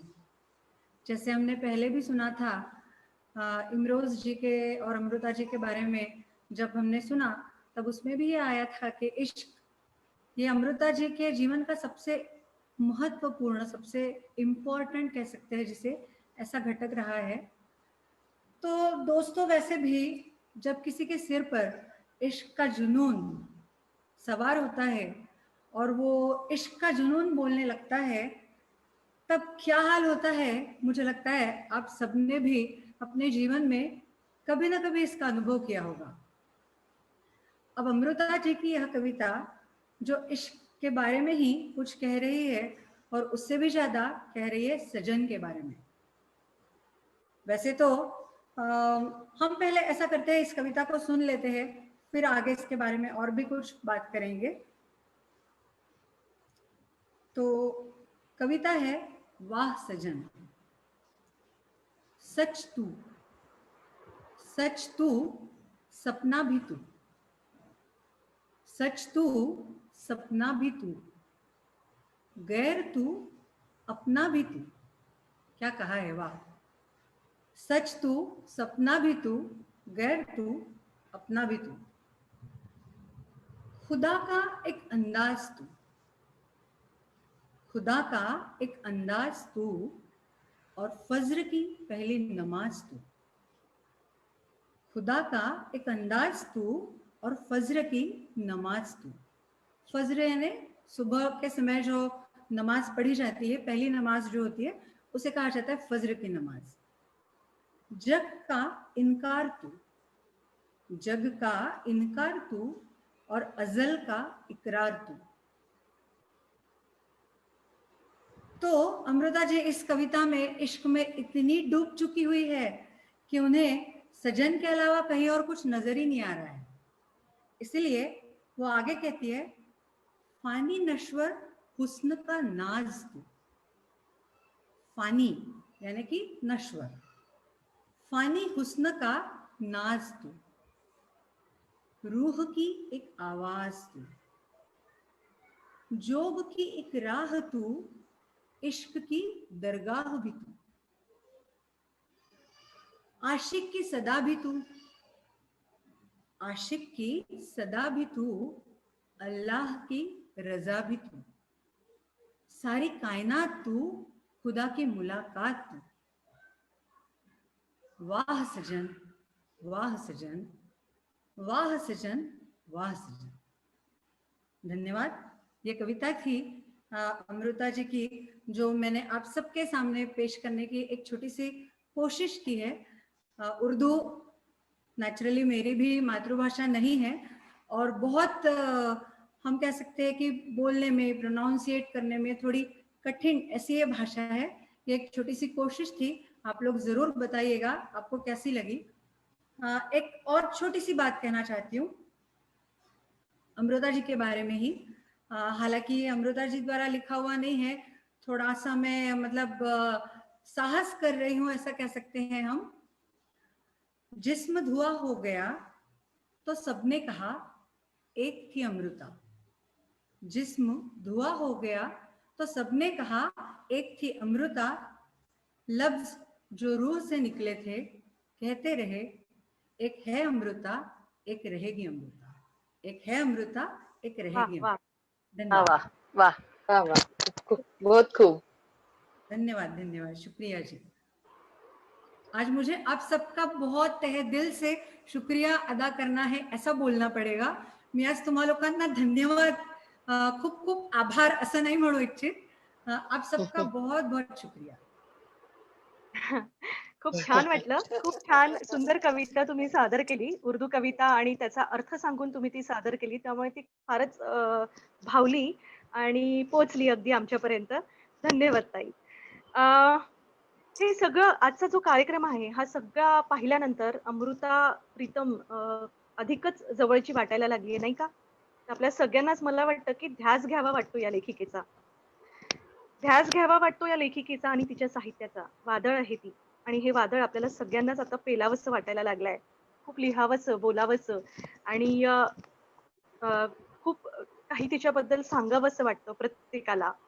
तर अमृताचं वादळी विचारचक्राचं अत्यंत सात्विक असणं, वेदनेचं पचवणं आणि त्यावर मात करून येताना अजून परिपक्व होणं समजलं, की अमृता मनापासून खूप आवडायला लागते. आजच्या कार्यक्रमातनं हे सगळ्यांना आपल्याला कळलंच असेल. तर ते समजण्यासाठी तिला वारंवार भेटावं लागतं. विशेष मेहनत नाही लागत अर्थात. तिचं लिखाण आणि विचार तशी भुरळ घालतात आपल्याला समर्थपणे.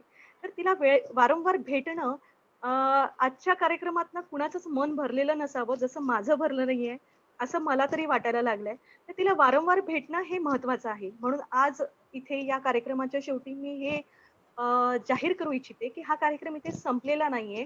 आपण पुढल्या शनिवारी पुन्हा भेटणार आहोत अमृताच्या कवितांबरोबर. अमृताच्या कविता घेऊन आपण परत एकदा पुढल्या शनिवारी भेटणार आहोत. पण त्यापूर्वी आज इथे उपस्थित वर्षा माडगुळकर ताई पण आज आपल्याबरोबर इथे विशेष उपस्थिती होती त्यांची. त्या लोकव्रतच्या प्रकाशिका आहेत. त्यांचं व्यक्तिमत्व फार मोठं आहे आणि प्रत्येक कार्यक्रमात अगदी त्या आवर्जून आपल्याबरोबर असतात. तर सर्वप्रथम मी त्यांचे आभार मानते. त्यानंतर आज उपस्थित सगळे सादर करते. अमृता चाहते असं मी त्यांना सगळ्यांना म्हणेन. तर हे सगळे अमृता चाहते आणि आज रसिक म्हणून आपल्याबरोबर उपस्थित असणाऱ्या सगळ्यांचेच मी मनापासून आभार मानते आणि आजचा हा कार्यक्रम संपला असं न म्हणता आपण हा कार्यक्रम क्रमशः झालेला आहे किंवा आजचा भाग संपला असं सांगून पुढल्या शनिवारी पुन्हा सगळेजण भेटूया. धन्यवाद. धन्यवाद. शिरीजी काही बोलणार?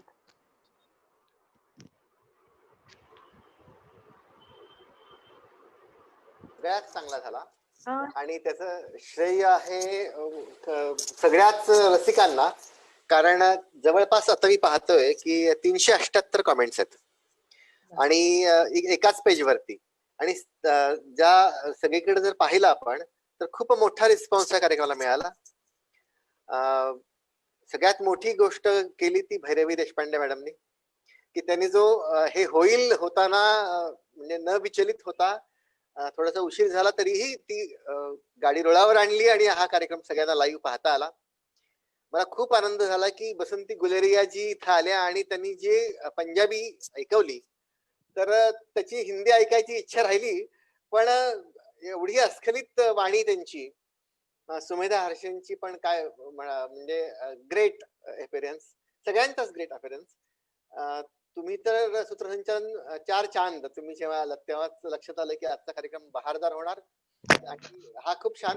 आता आपण या पुढं मात्र म्हणजे चोपडे सर आणि माणिकजी यांनी पण म्हणजे अफलातून अपिअरन्स आहे त्यांचा आजचा. आपण नंतर पाहताना आपल्याला जाणवेल. आपण यानंतर हा कार्यक्रम तर कंटिन्यू करणार आहोत, पण आणखी जे कोणी आपल्यातले असे प्रतिभावंत लोक आहेत ते देखील आपल्यामध्ये सहभागी होऊ शकतात. हा एक भाग. आणि दुसरा भाग असा की आपण ग्रेस सारखे किंवा आणखी महत्वाची गोष्ट सुरेश भट असे आपण सगळेजण त्याच्यामध्ये समाविष्ट करून घेणार आहोत. आणि मी स्वतः सगळ्यांचे आभार मानतो. रश्मीजी तुमचे आभार कोणी मानले नाहीत पण मी मानतो की खरंच ग्रेट. आजचा एक वेगळा अनुभव होता. खूप धन्यवाद. खूप धन्यवाद. धन्यवाद. भैरवी ताई लाईव्ह बंद कराल पण कार्यक्रम सुषमाजींनी जी कथा वाचली त्यांचं तर म्हणजे ग्रेटच. म्हणजे त्यांचा आवाज ऐकल्यानंतरच कोणत्याही खूप ग्रेट ग्रेट ग्रेट म्हणजे थँक्यू हा श्रीजी. खूप छान झाला. थँक्यू. अगदी सगळे हॅलो, live बंद निर्मोहींनी करते पण मी खूप आता. छान विवेचन केलं. हा आणि खूप समजावून म्हणजे त्यांचं त्या पीएचडी पण आहेत आणि त्यामुळं त्या प्राध्यापिका आहेत, पण त्यांनी जे काही समजावून सांगितलं आता अक्षरशः ग्रेट, म्हणजे असं सांगायला पाहिजे तर आम्हाला तीच कळेल. आणि स्वाती उद्धारताई तर अगदी धावत पळत आल्यात, पण त्यांनी पण छान त्यांचं हो हे केलं. अप्रतिम, म्हणजे कसं म्हणजे एवढे हा त्यांचं खूप पण छान, खूप म्हणजे छान झालं. उद्धार मॅडम तर ग्रेट, म्हणजे प्रश्नच नाही. रश्मीताई लाईव्ह बंद करू का? सगळ्यांचेच परफॉर्मन्स हो खूप हो छान. हो करा. ग्रेट. बंद गुड करा. नाईट. हो. Good night. लाईव्ह बंद आपण. थांबा बाकीच्यांनी थांबा, फक्त लाईव्ह बंद होतंय, आपण गप्पा मारणार आहोत 2 मिनिटं. थांबा. अच्छा. हा बंद करू नका, लगेच सगळेजण जाऊ नका, फक्त लाईव्ह बंद होतंय.